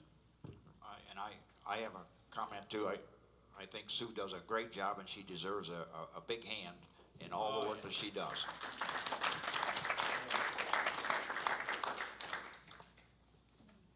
Okay, that concludes the community relations. Compliance, Mr. Duggan? Oh, boy, you've changed. For the better. I'm Barb Pesco. Can you hear me? 18 Long Meadow Road.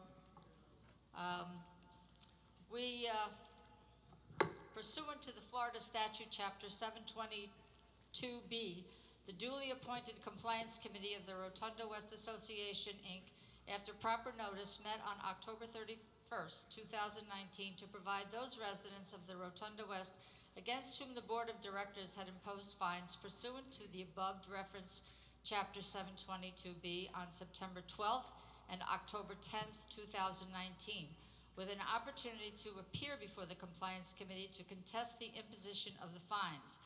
Prior to the above referenced meetings of the committee, the residents against whom the fines were imposed were given written notice of their right to appear before the committee.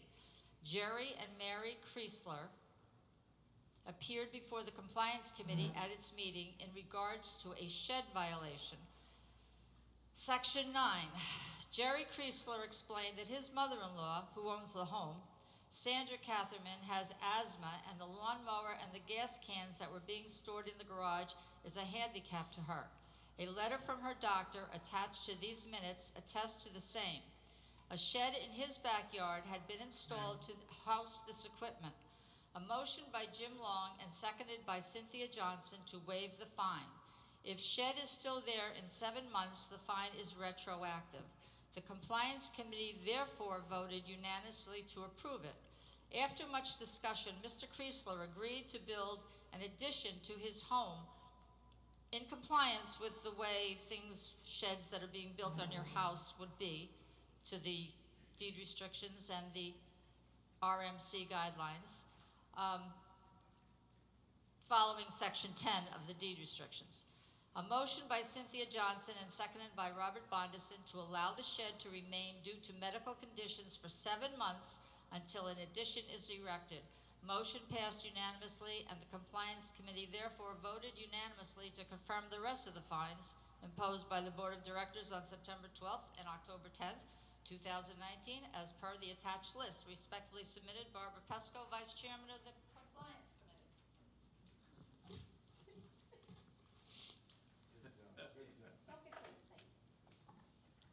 I'm Any- staying here only because I'm going to do the next one too. So. Yeah, go ahead. Go ahead.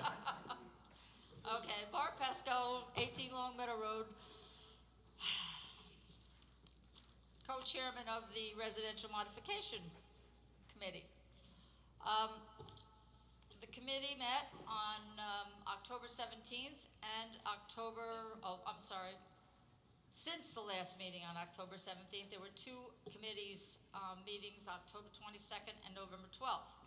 The total applications since that last meeting were 89, total approved were 89, and we didn't disapprove of anything, so apparently we were happy with everything that was going on.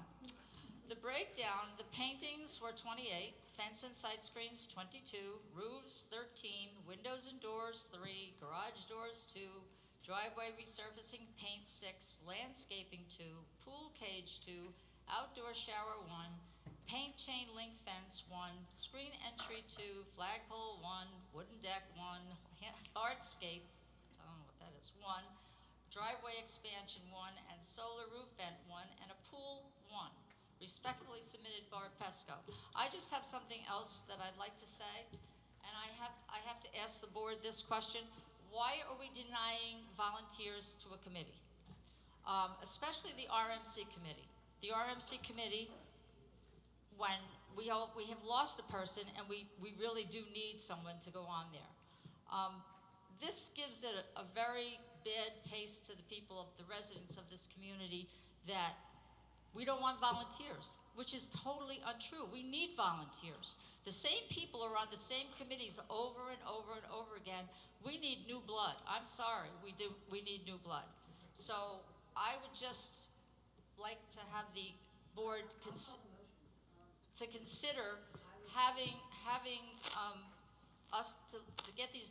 Don't have a personal agenda on these things, please. Just have the people come on the board or on the committees if they want to do something. If they're not happy with the way your committee is being done, they can always ask the person to leave. But please give people a chance. Okay, before we move on here, I'd like to personally thank the previous chairman, Dale Jensen. Anybody that has worked with Dale and seen the amount of work that he did while chairman of the committee, it was exemplary. So Dale, I'm sorry you decided to step down, but your time on the committee, I personally feel you did more work than anybody that's been that committee chairman since I've been on this board. So, Mr. Jensen, thank you very much. I think there's many of us on the board, we're so appreciative of all of the work you did. And once again, from me personally, thank you very much.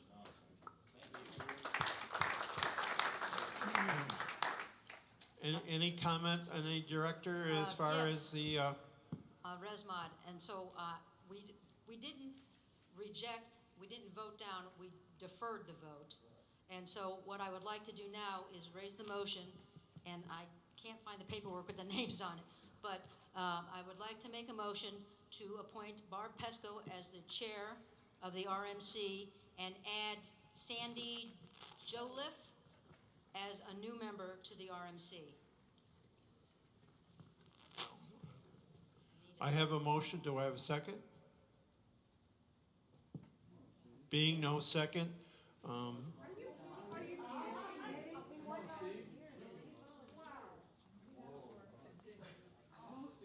there's been no second.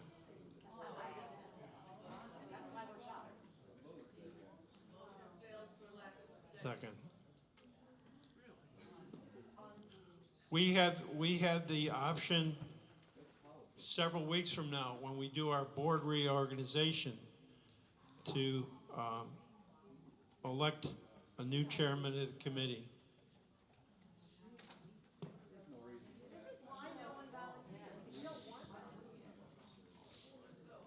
Okay. Next item on the agenda is wildlife. Ms. Cowan?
Because I buried them in all kinds of other papers.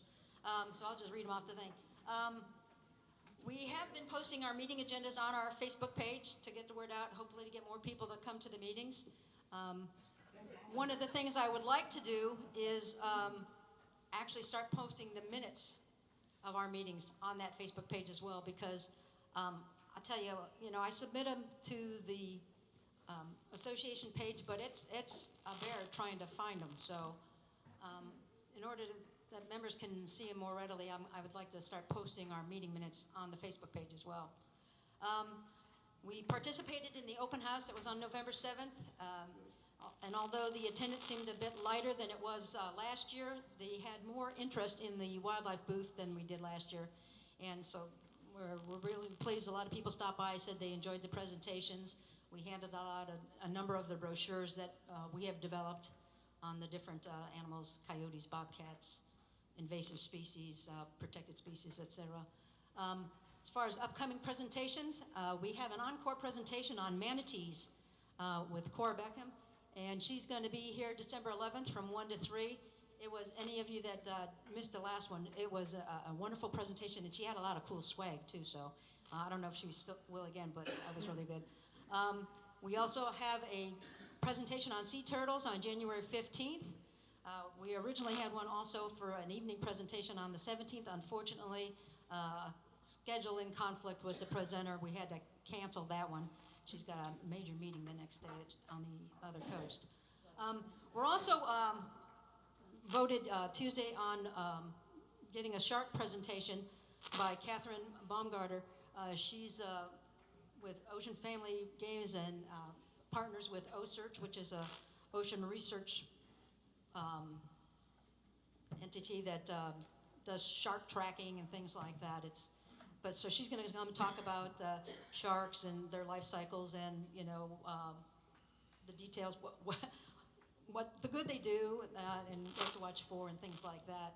And in March, we're also trying to coordinate with Dr. Robin at Peace River Wildlife Center for a presentation on wildlife rehabilitation and rescue.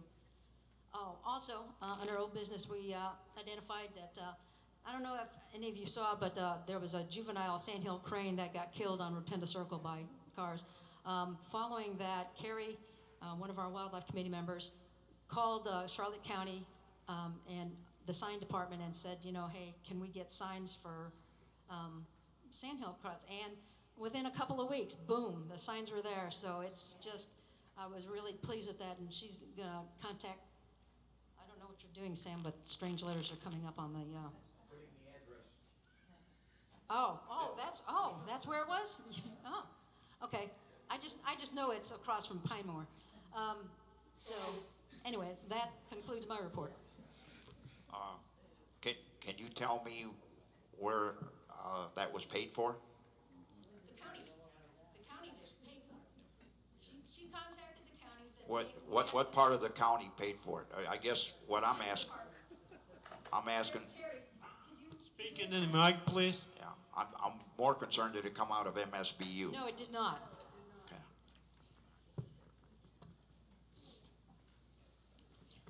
Patty, I'll make one request, just to make sure. When you have presenters coming in, make sure you contact the office so we can have this gentleman all set to live stream all your presentations.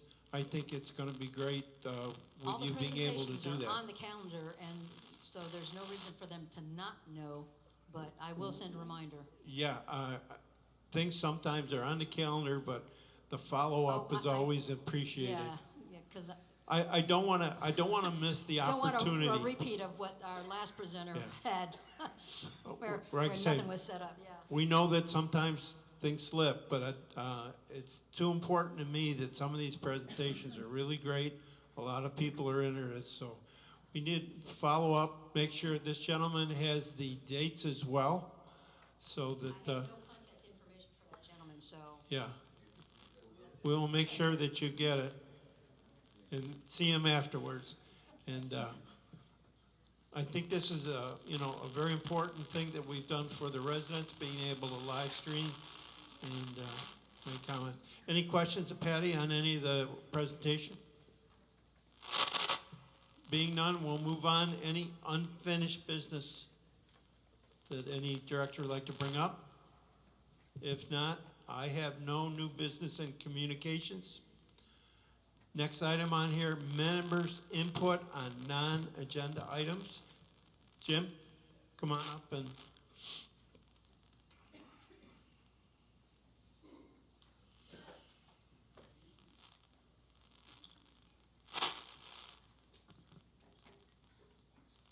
My name is Jim Shaw. I live at 52 Pine Valley Place here in Rotonda.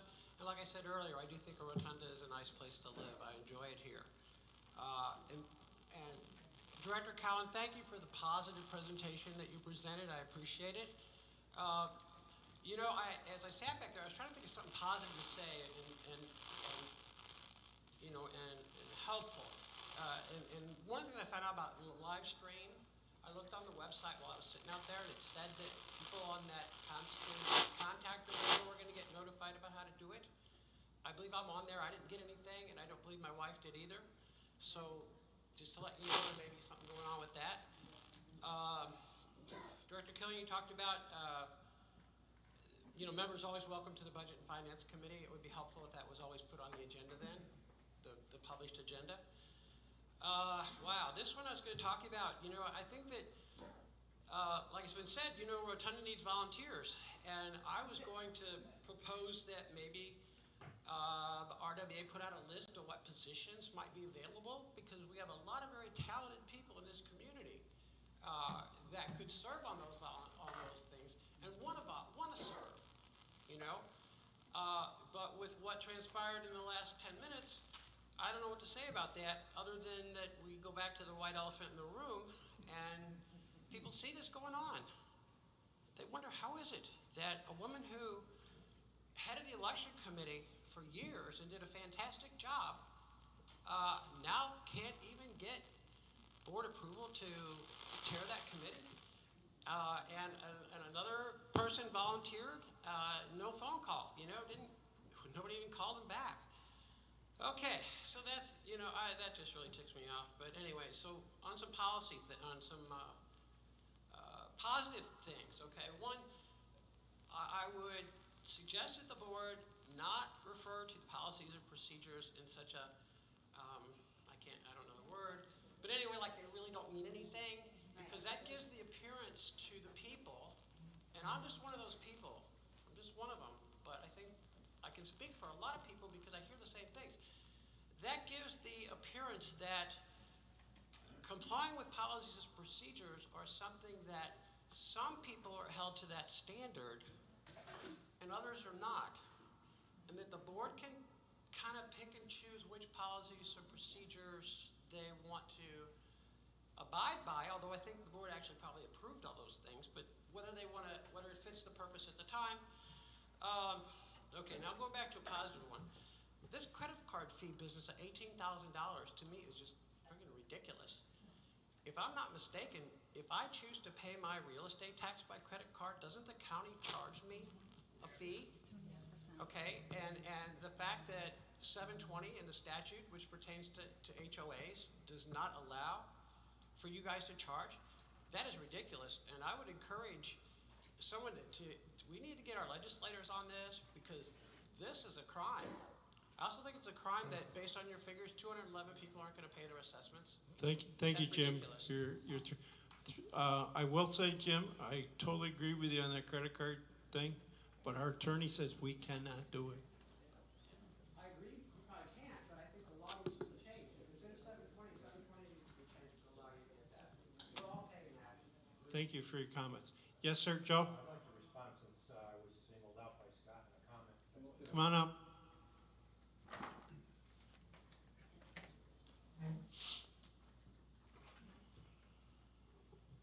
is Joe Amabill, 1129 Rotunda Circle. At the last board of directors meeting, we asked questions about the problem with the canal. And I addressed then that there was a letter sent by Scott Feldman of all this additional equipment. When we came into the board of directors meeting, nobody seemed to know anything about it. And I asked Claudette, who seemed to have the only answer, that Scott put in a call for the extra equipment, and nobody ever returned the call. So I'm wondering how Scott now is saying that we had all this equipment. And part of the problem with Scott is exactly what we saw here today. I asked a question, I wasn't disrespectful, and he jumps right out with, I don't have the right to see this equipment. I know I only pay $190 a year, okay, but my $190 a year absolutely entitles me to ask where this equipment is. And this is the problem with Scott that people have, and you saw it here today. I asked a simple question, he jumped right on me, singled me out, and I don't think that's right. Dave Kelly, I'd like you to say something, because you at the last meeting also said you were not happy check into it? I did. I absolutely did, and I advised them not to make the next payment. But to your question, I have seen 2 truck sores in there at least, and I have seen more spraying.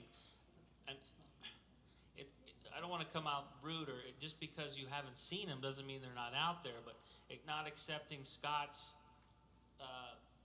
answer to that. I mean, I know I've seen them. I know other people have seen them. Unfortunately, maybe they weren't due for your section, but I have seen more work. I still do not want the December payment to come out. We should have 0 water lettuce, especially as cold as it is right now, because it's not multiplying whatsoever. If they make 1 trip around with the correct chemical, it'll be gone in a matter of a week. Okay, so in other words, that, they did follow up with a call to Scott? After you said that, they didn't return your call? No, he just showed up. Thank you. Thank you, Joe. Anybody else like to comment? Lady in the back, raised her hand first.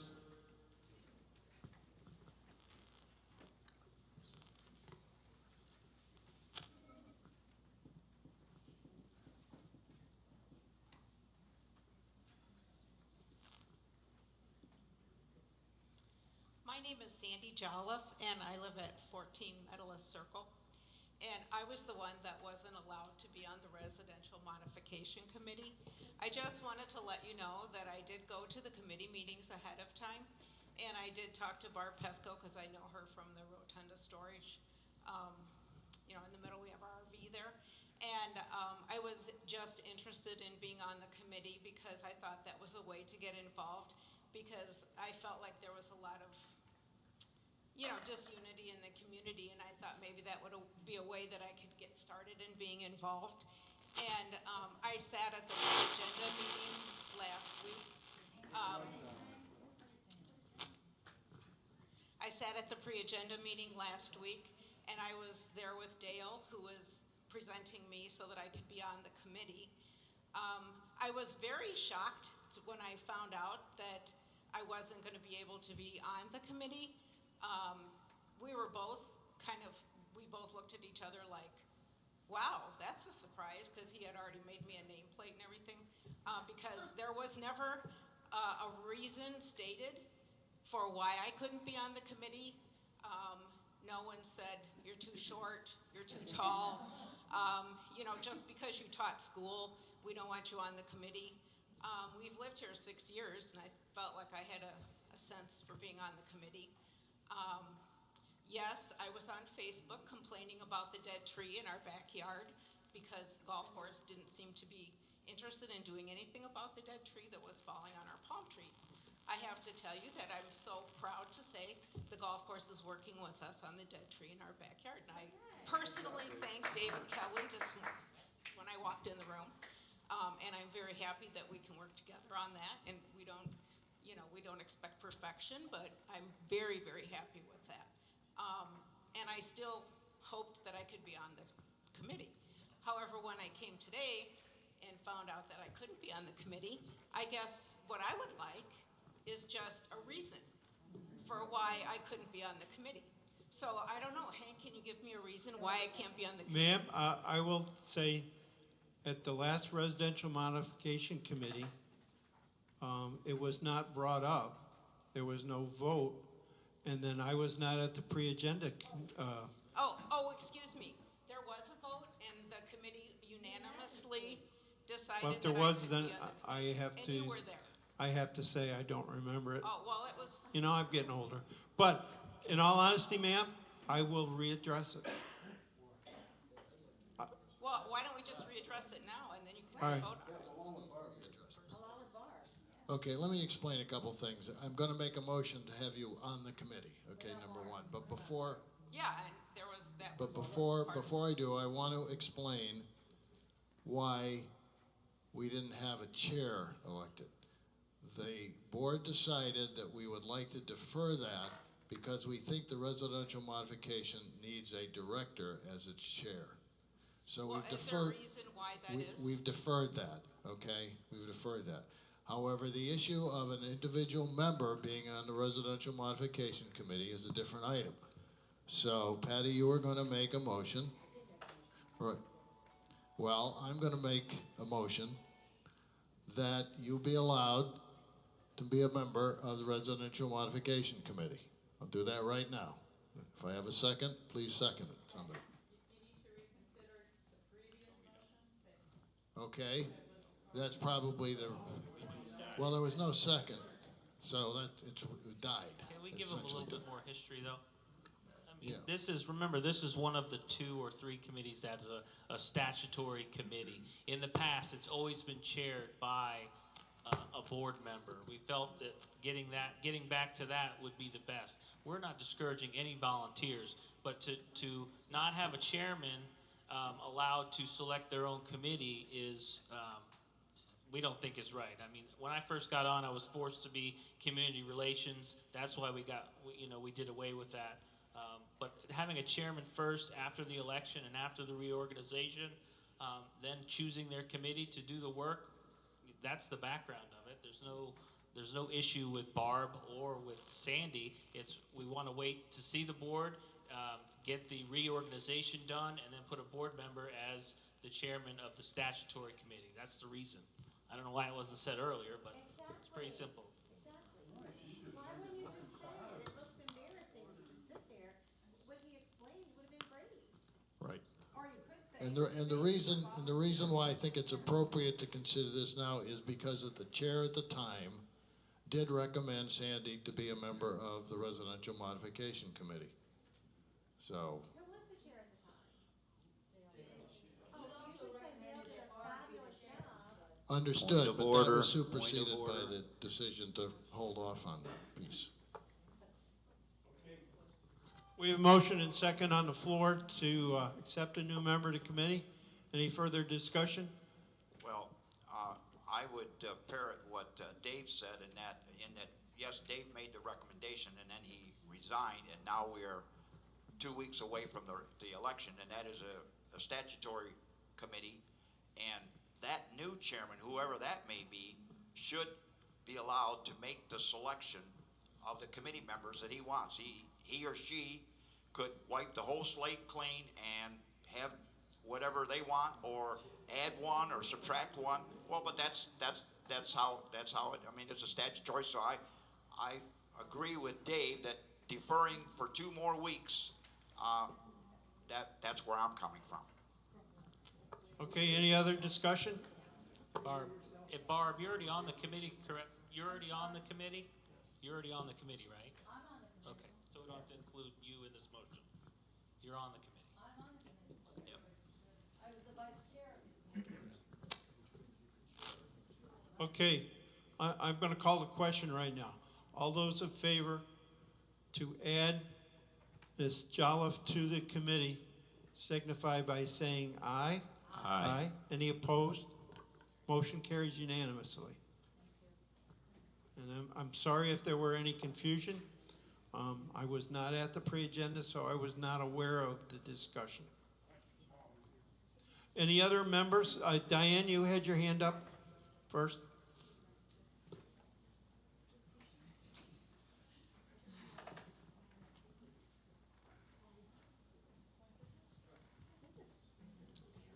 Good afternoon. My name is Diane Shaw. I live at 52 Pine Valley Place. What I want to say first is that this is the United States of America.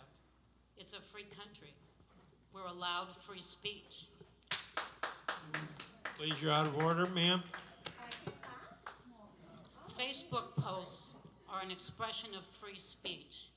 What the residents say outside of a meeting is not the business of the RWA, and no one in the RWA has a right to try to prevent people from free speech on the internet.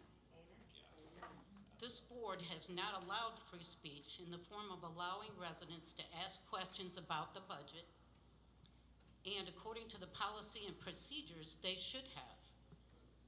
This is a clear violation of the policy and procedures, and it is one of the reasons why there is so much activity on Facebook. According to Florida statute 72306, residents are entitled to speak during a meeting. During, not after. So you're not doing anybody a favor by not allowing them to speak during a meeting, and then very kindly, somebody on the board, after all the decisions are made, talks to the person after the meeting. The board could increase communications by allowing free speech during meetings. The agenda for the, the agenda that didn't have any allowance for anyone to speak, that was the one that Allison wanted to speak at. There was nothing on that agenda that allowed for members to speak. Until there is free speech, there will be bigger and much more elephants in this room. I want to add that the RWA president at the March 2019 MSBU meeting, that is Mr. Killian, encouraged the MSBU board to approve a cost of $350,000 for 29 segment signs. It's in the minutes to that meeting. I note today that the RWA intends to buy the signs for $11,600. That is a savings as a result of some people who encouraged the MSBU not to buy those signs for $350,000. They did agree not to buy them. That saved the residents $338,000. Okay if we clap now? I want to say that just because the RWA president says that your membership dues are staying the same, that doesn't at all address the fact that our taxes went up. And taxes will go up while there is someone from the RWA at the MSBU meetings encouraging them to spend Your 3 minutes are up, ma'am. $338,000 that they didn't need to spend. Linda?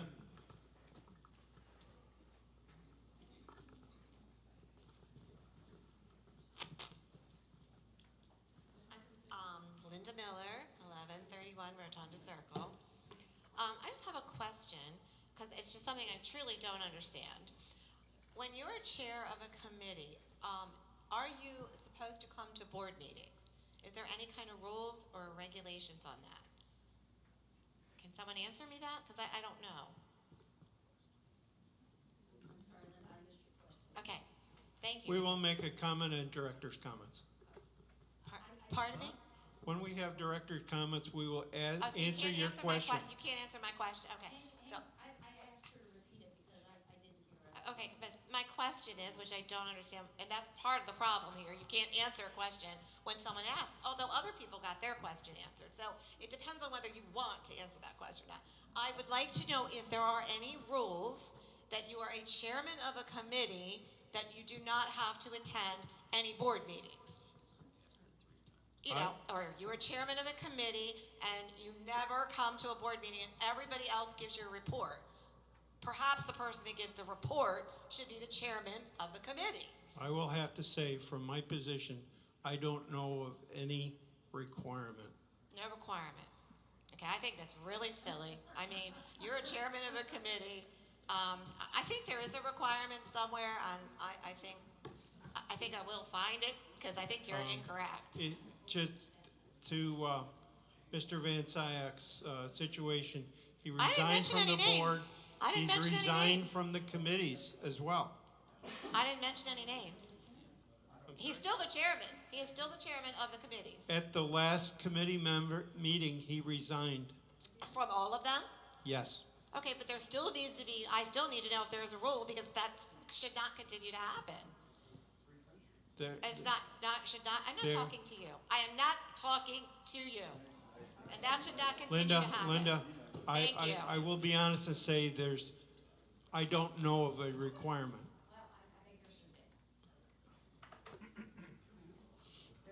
I know we have a couple other hands up. I don't know which order I should take them, but go ahead.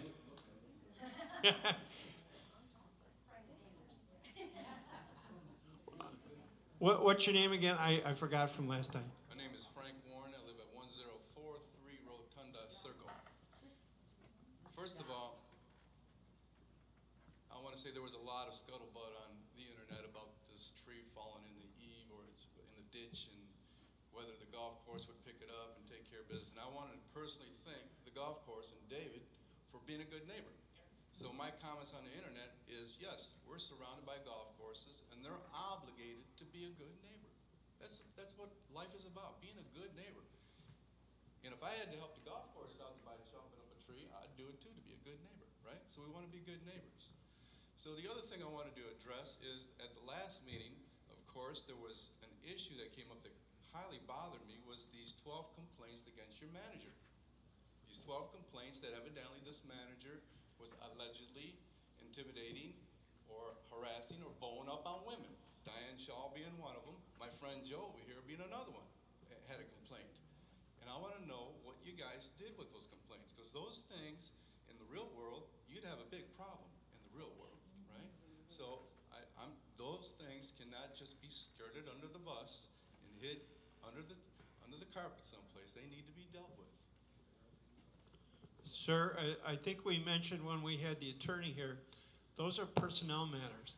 And we have dealt with them, but we cannot, because it's a personnel matter, we cannot actually say what we have done. Well, okay, I can understand. But to say that we have done nothing, that would be incorrect. I'm not saying that. I'm not saying that at all. I'm asking what was done. Frank, I'll just let you know that as one of the people that submitted a letter, I did get a letter back acknowledging receipt of my complaint. And I know of a lot of others that got letters from the AP, signed by the AP committee, stating that their complaint was received and the matter was being addressed. That's the first step. There's other steps besides that, but I And you can appreciate thank Sam Basasi for that, because he's the one that, put the bug in your ear, saying all you got to do is acknowledge it. And he ginned up a letter and sent it to all the directors, and that's what came of it. And I appreciate that, and I thank you for that, Sam. But your comments are well taken. We have, as we move forward, we try and improve some of our way we do things. We're not perfect, but we're trying to improve, and your comments are well taken. I have one more thing to say. Go ahead, Frank. It's on the voluntary thing. You know, I volunteered at the last meeting. I got a phone call. Somebody would get back with you, but I never got back with, right? So whatever happened in the Christmas thing happened, right? Hold on a minute. But you know, for people to be ostracized because your political alliance is wrong, and that has to stop. Diane Shaw was volunteered, and she was voted against by a whole committee not to get on a committee. And when a new guy like me, new resident like me, sees stuff like that, I'm not politically stupid. I know politics a little bit, and to do that is wrong. And I think that atmosphere needs to be changed so that we can be good neighbors to each other. Not because I don't politically support you or agree with everything you say. Don't stop a person from volunteering, period. Thank you, Frank. Okay, let me go way in the back, because I think you had your hand up first. We need a line, just make it line. Frank, too, we also, and I don't know if Scott's done it yet, AP committee is making our own email address. So if you have an issue with the office or an issue with something, you're going to be able to email us directly, or whoever's on the AP committee after the election, and it'll give us a chance to respond more timely. So that's in the works too.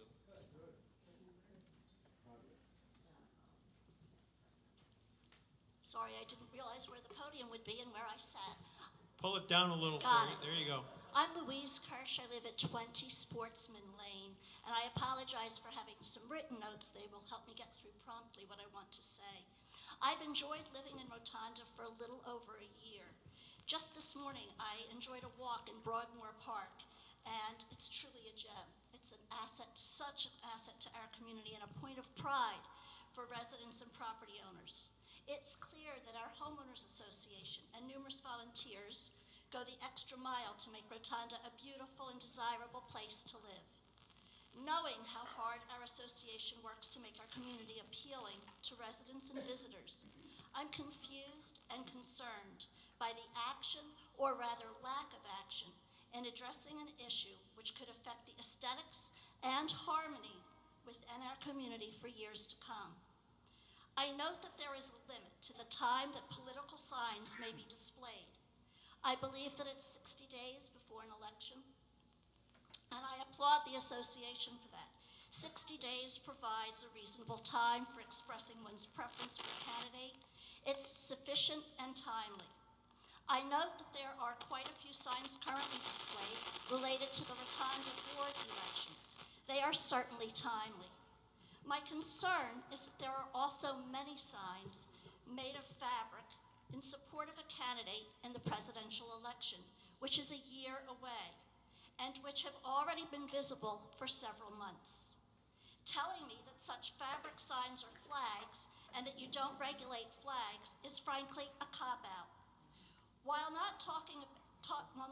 not talking about U.S. flags, POW flags, or those in support of a sports team. The flags I'm speaking of are no different than political signs. Please consider this. Is it appropriate and desirable to have political signs or flags on endless display? Does that make our community a more attractive, harmonious, and desirable place to live? Or does it make the divisiveness of modern-day politics more visible and pervasive? Finally, I've recently noticed that some of the political flags now being displayed include an expletive. I again question the desirability of having that as the vision we have for our community. Should neighbors have to look out their window and see such language displayed? Is this the language we want our grandchildren to see? Is there no limit to what can be displayed on a flag in our community? Is there no stopping someone from flying a flag that says F, Trump? Think about the precedent you're setting. I urge you to take action now to treat all political signs consistently, no matter the material on which the words are printed. Thank you. Thank you, ma'am, and I think you have an exceptionally valid concern. We're definitely going to take it up because it's going downhill. And I thank you very much for bringing that up. And we've already had discussions on some of this, but you're right. I appreciate it. Being new to the community and being very aware of what it looks like from the outside when you're first coming in, I think we need to think about the picture that we're presenting to the world. I agree. Thank you. 100%, and thank you very much again for your comments. Okay, I'm going to go with you next. Yes. Yeah. Hopefully I'm not having some people. I'm sit up here. Yeah, come on up so you can be next. In the front row. Okay, go ahead. My name is Ruth Ann Brown. I live at 7 Bunker Way. I also would like to say, in following up to Frank's comment, I was one of those women who was harassed by Scott. I submitted my complaint to several board members, and all I ever received was an email back from Hank that said, I've sent your complaint to the AP committee. It's all that's ever been done. I want to know when something's going to be done about this before somebody is seriously hurt or the police are called into this community and I want to know, the second question I have is, who is responsible if he harms somebody? Do we then have to pay the legal fees when you get sued? What's going to happen? We are addressing this situation, ma'am. We have mentioned that. But you've never communicated with me that my complaint's being addressed. I have mentioned it's a personnel matter, and we're not allowed to give the results of personnel concerns. Even though it involves me, you can't communicate with me? That's what our attorney has told us. So when will this situation be completed? It's been addressed. So it's been addressed and you're going to do nothing? As I mentioned, our attorney has said that's a personnel matter. Yeah, you can hide behind all the attorneys you want to. This is a big problem that needs to be addressed and taken care of. Ma'am, you're next. Sorry to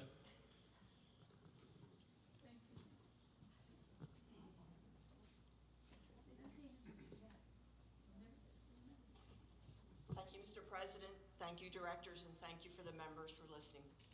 I'd just like to comment on one thing that's already been discussed. I'm sorry, Pam Wright, 257 Mariner Lane. The policies and procedures, as other things on our website, are indicated of a date that is probably 8 years old or possibly older. We've talked about policies and procedures. A lot of the things that we've addressed here tonight or today also deal with policies and procedures. Is there anyone who's responsible for updating those policies to a more current 2019? Well, first of all, since I became on the board, I accepted some responsibility for doing the updates where board members and boards have acted upon policies and changes. So I have pretty much updated most of those. There's lots of stuff that was done several years ago that is still residing in policies and procedures at various places. I think what the group has to do, what this association has to do, is identify a group of people that will go through the bylaws and the policy and procedures as currently done and make sure that they're all in agreement and identify those things that need to be changed and updated according to the current level of activity in the association. There's lots of things. It'll be a very intensive job. It's been done piecemeal to this point. I think most of the sections in the committee sections, in the committee section of the policy and procedures, those things are pretty much up to date except for the election committee charter, which needs drastic revision, I think, this coming year. Would that be a responsibility of our board of directors, do you feel? Well, the board of directors has to take that upon. Whether they assign it to someone else to do or not, I don't know. That's for them to decide, but something, I agree it has to be done. Thank you. Some of my topics I was going to ask and talk about today have already been addressed, but the one that I want to address that I think is a topic for a lot of the ladies and some gentlemen in the room is the A&P committee, the Administrative and Personnel Committee. I'd like to understand who is on that committee, who makes the hiring, salary, the recommendations for contract renewals, who makes the decisions in that committee if there is more than one person in that committee that reflects the membership of Rotonda West. The A&P committee consists of the president, first vice president, and second vice president, which is myself, Russ, and Mr. Kelly. The hiring of all the staff is by the manager. Now, the manager is the only one hired by an AP committee or discussion with the board. The manager selects the staff. That's part of his job. The wages that the staff are paid is solely the manager makes a recommendation to the budget and finance for the total package. We don't get it, other than myself. I've seen what individuals make and what increases, but he recommends all the increases and the wages that they are paid. We, as an AP committee, give him a guideline. Just like all of us when we were at work, we had salary guidelines that we fall within those ranges. He has been given, and we update this every couple of years, what the guidelines are, not only for the manager, but for every employee's position, and he has to fall within those guidelines for what that employee makes. No changes to those guidelines can be made without approval from the AP committee, so that there are guidelines that he knows that he can work with. And we, the recommendation he made to me this year, every employee, because of their hard work this past year, is getting at least pretty much a 5% increase, which certainly covers more than the cost of living. So we've been very fortunate with the employees that we have. Anybody that has worked with any of the maintenance staff out in the field, the people in the office, they have to agree that we're fortunate. It's a tough job. A lot of them take a lot of hard times from a lot of employees, but they need to expect that that comes with that kind of job. It's not easy, and I know even the manager said, boy, why do I have to take that? Well, if you take a position as manager of an HOA, you should expect you're gonna have certain individuals not like the way you do things, and you're just gonna have to tough it out. But that's the reality when you work with an HOA. When we've got over 10,000 residents.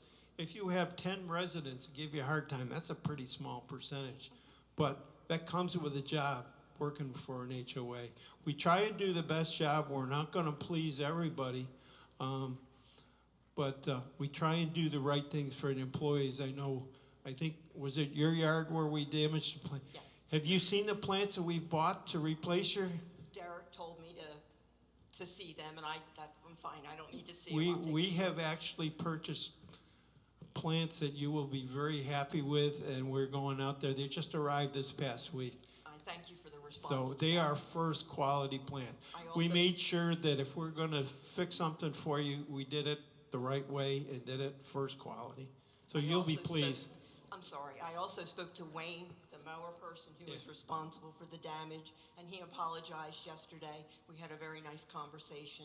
I do understand it's a hard job to do. Yeah. Thank you very much for your patience for us getting the repairs done for your property. Thank you. I have two other comments. At our last board meeting and our last candidate night, there was a lawyer present here on the dais, and there was also a policeman in the back of the room. Could someone please tell me, were they paid positions? Also, could someone please from the board explain the necessity for those two people? The lawyer pretty much said that is representation of the board of directors, but I'd like to understand a little bit more about the officer that was in the rear of the room.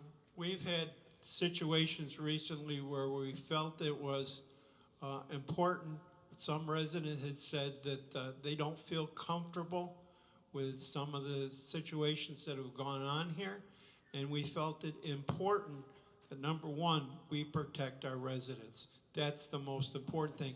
Regardless of what the cost is, the first thing, priority-wise, that I have as a president is to make sure any resident that comes to any meeting feels comfortable here at the meeting. So I made the decision, and I told Mr. Feldkamp that I would like representatives from the Sheriff Department here to make sure that no resident feels uncomfortable with anything that might go on.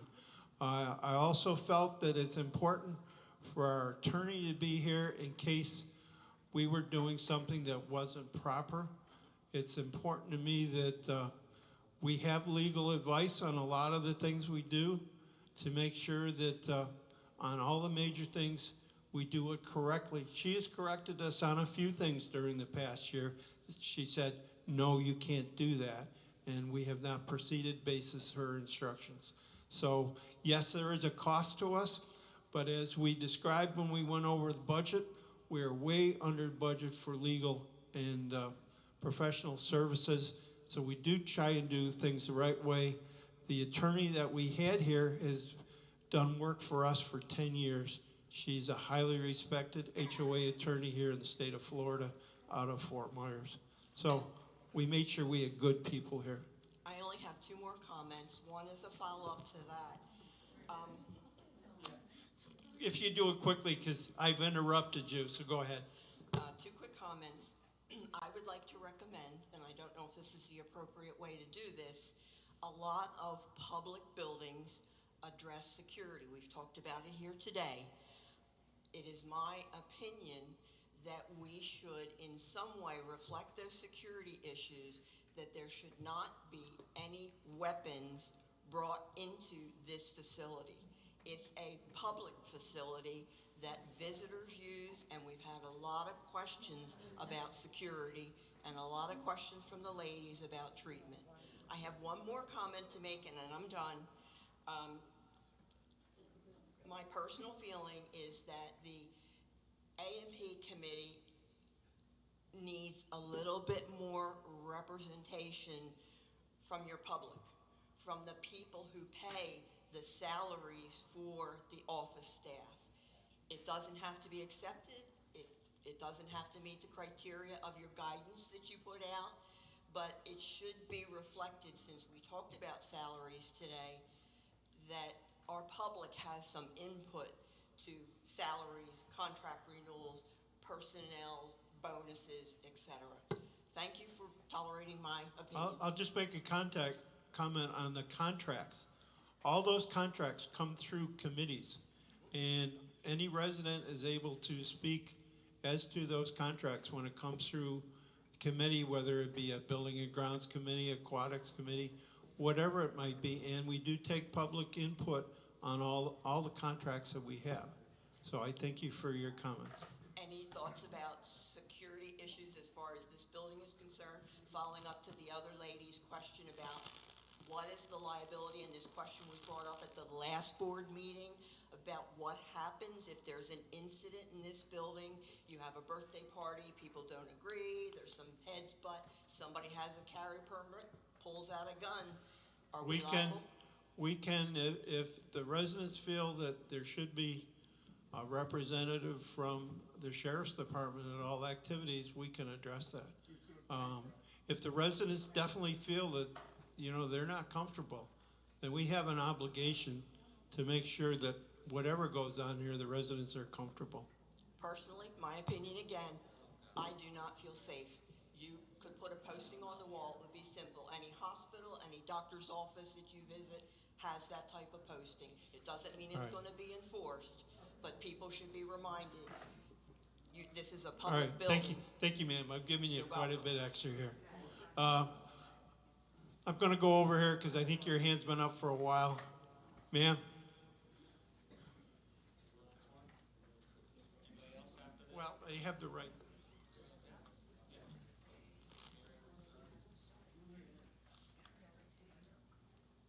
I'm Sarah Spencer, 12 Medalist Way. I've heard a lot about the board meetings, and this is the first one I've been to.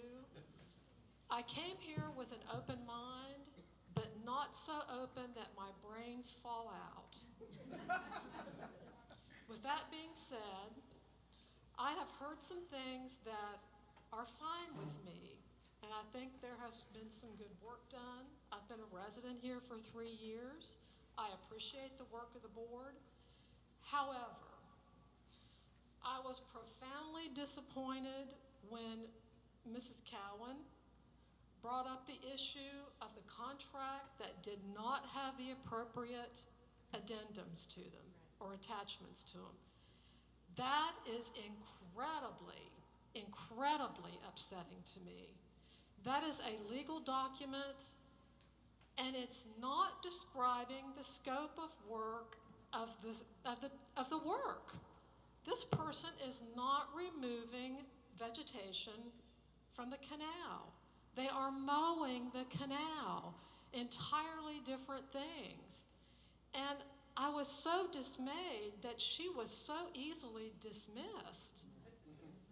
That is, I honestly sat back there and said to the people around me, are you kidding me? This is a legal document, and it is not the correct attachment. I was responsible in my career for policies and procedures in an infection control program at a major hospital system. Do you think I would put attachments to a policy pertaining to one surgical procedure that was totally attached to a different surgical procedure? Is that how you want these policies to be done? I don't care if it costs more money and you have to rebid it. It's a legal document, and that is not the right way to do this. Now, I have another comment about body language, facial expression, ways people are talked to, because we sit back in the audience and we notice those things. I see smirks on faces. I see dismissing body language. I see that. I had the pleasure of going to 2 Charlotte County Commission meetings. And I have to tell you, I was very impressed with the behavior of our Charlotte County commissioners. I may not agree with what they do, but I was very impressed with how they listened to the people who came to speak, especially about the tax increases on the MSBU. I'm going to be honest, you are the minor leagues, they are the major leagues. And I honestly believe you really need to take a look at what are you presenting. The lady talked about how is our neighborhood perceived when they see the Trump sign.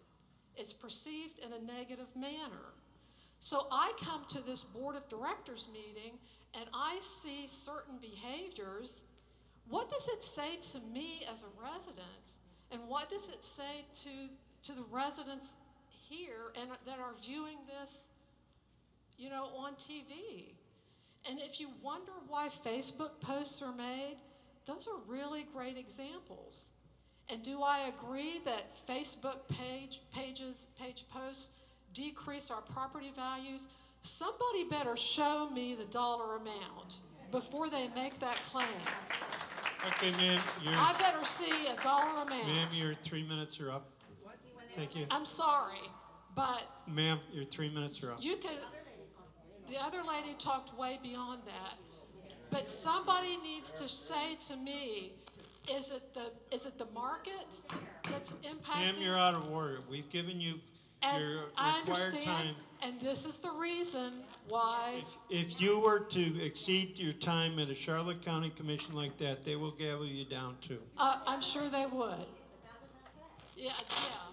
So anyway, please pay attention to yourselves. Thank you very much. Go ahead.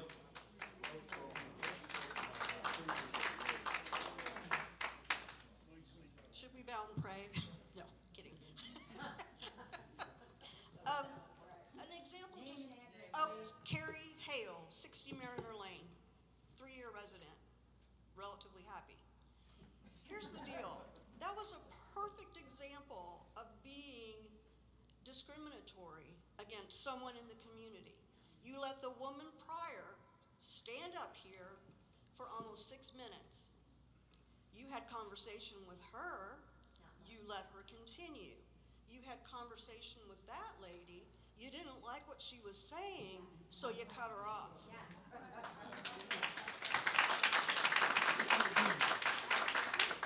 To add what the lady before said, I am so happy that this is being live streamed because you should all be embarrassed. The looks on your faces, the smirks, the scowls, the body language, it's embarrassing. And I hope you all sit through all 3 hours and take a look because it is embarrassing.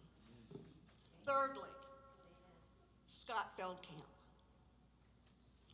His contract states he is to attend committee meetings.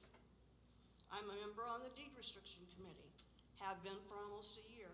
Do you know how many meetings he came to? 1. Do you know how many board of directors meetings he's been to in the last 6 months? 2. You talk about how wonderful he is, and yet he repeatedly proves he is not capable of fulfilling the duties of that contract. I was one of the letters, proud to say.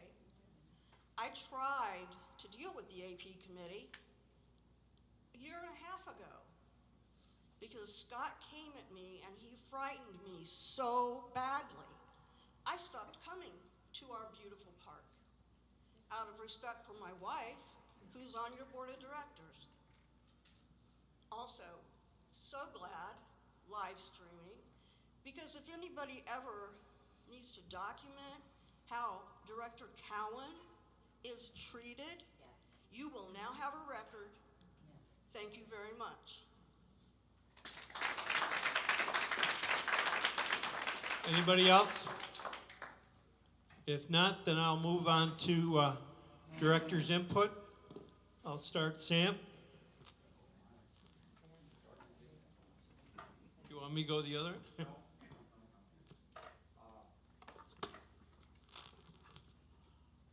Sam Bessetti, 474 Rotunda Circle. Property values, I looked up mine while people were talking, and there was an allegation that our property values have gone down. I see no evidence of that on my personal property, and I look at it all the time, and I keep a log of it, actually. And it goes up, and somebody said we should be notified when our property values go down. I think we should be notified when our property values go up, too, or when they stay neutral, or visit Zillow or Trulia or Realtor.com or any of the other sources to see, what your property values are doing. So I don't see any evidence, in spite of all of the issues out there, and there are a number of them. So our property values, to me, are going up. Mine's going up. Website updates, that's another one. Well, when I've talked to Director Killian, I was amazed that there are 29,000 entries in the website. So they are attacking them, probably not as fast as we'd like. I made a suggestion last week, and it got up there. I'll move on to another thing. Ms. Joliffe, I went to her house because of the tree situation. I wrote Director Kelly, and they're doing something about that. And I try myself personally to at least go to a residence and see what the issue is, and try to get some kind of resolution, even if it was getting volunteers to go and pull the tree off and cut it up. That's not the total resolution, but it's doing something.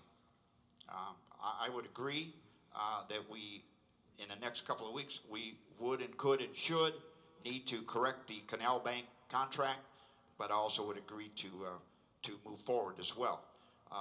Body language, yeah, I would be interested in seeing that, and I would hope that it's not as bad as it was portrayed.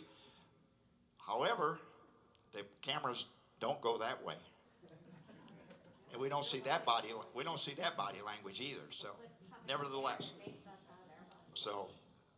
nevertheless, I think we should be consistent when people come up here, and I would speak to Linda. Okay, we didn't answer yours. The committee didn't answer yours. I don't know why. Others, they were answered, and others were not. So we were inconsistent, and if somebody came up, got their 3 minutes, there was no interaction, and they were answered later. Others, their questions were answered midstream, and then their clock went a little waste. So that's not consistent, but we can improve that. That's my comments. Steve? I just have one comment. What I see here is a bunch of people who are genuinely concerned about our community. I appreciate that. What I also see is a bunch of people who only come to board of directors meetings. This is the final say. This is not the only say. You guys should come to committee meetings. That's where the work gets done. If you want to know about what's happening with the RWA, come to the committee meetings.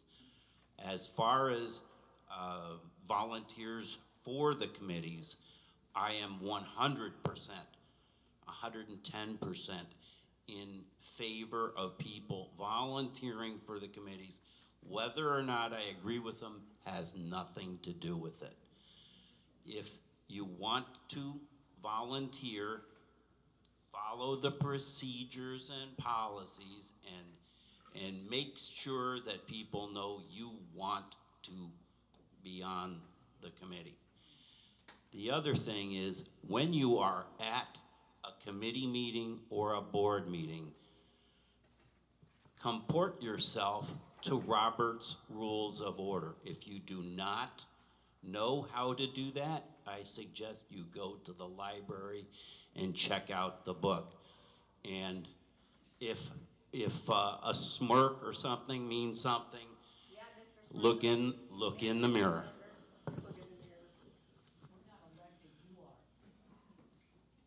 Just very simply, for the last 6 years, I want to thank all the members and volunteers who have worked hard and supported this association. Thank you.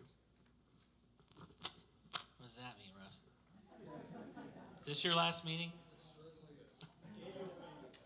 Oh yeah, the annual meeting.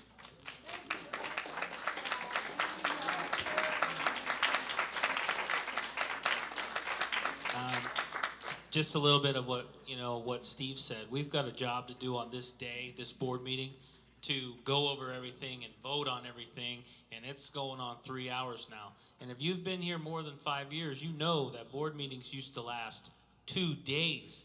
There was fights. There was people angry. That's why there had to be a police officer, and we have to be able to say, sir, you have to leave, and the police officer will let him go, because we have to continue to do our business. I hope you guys realize that. But at the committee meetings, that's where you get your say on the budget and everything like that. Nobody is shut out. If you're a normal human being and reasonable, you're going to be heard. If you're forceful, nobody wants to do that. Nobody wants to have to deal with that. We all are trying to work together. Yes, we are elected. Let us do our jobs. We're doing it the best we can. AP committee, right now, I just got on the AP committee, I think 2 months ago, because it was Andy. So it's always the president, vice president, second. Next month, we have a reorganization meeting. I may not be on it. Hank may not be. Russ, we know, is not going to be on it. So things change. People got to get put up to speed.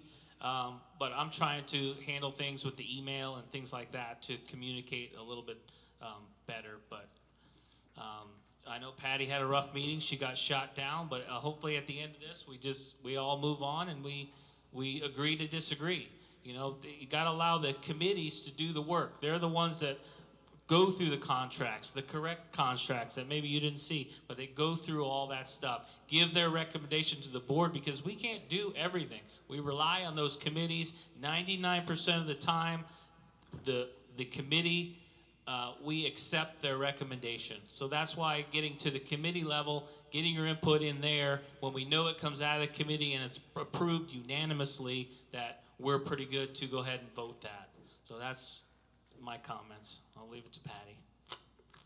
Good night, folks.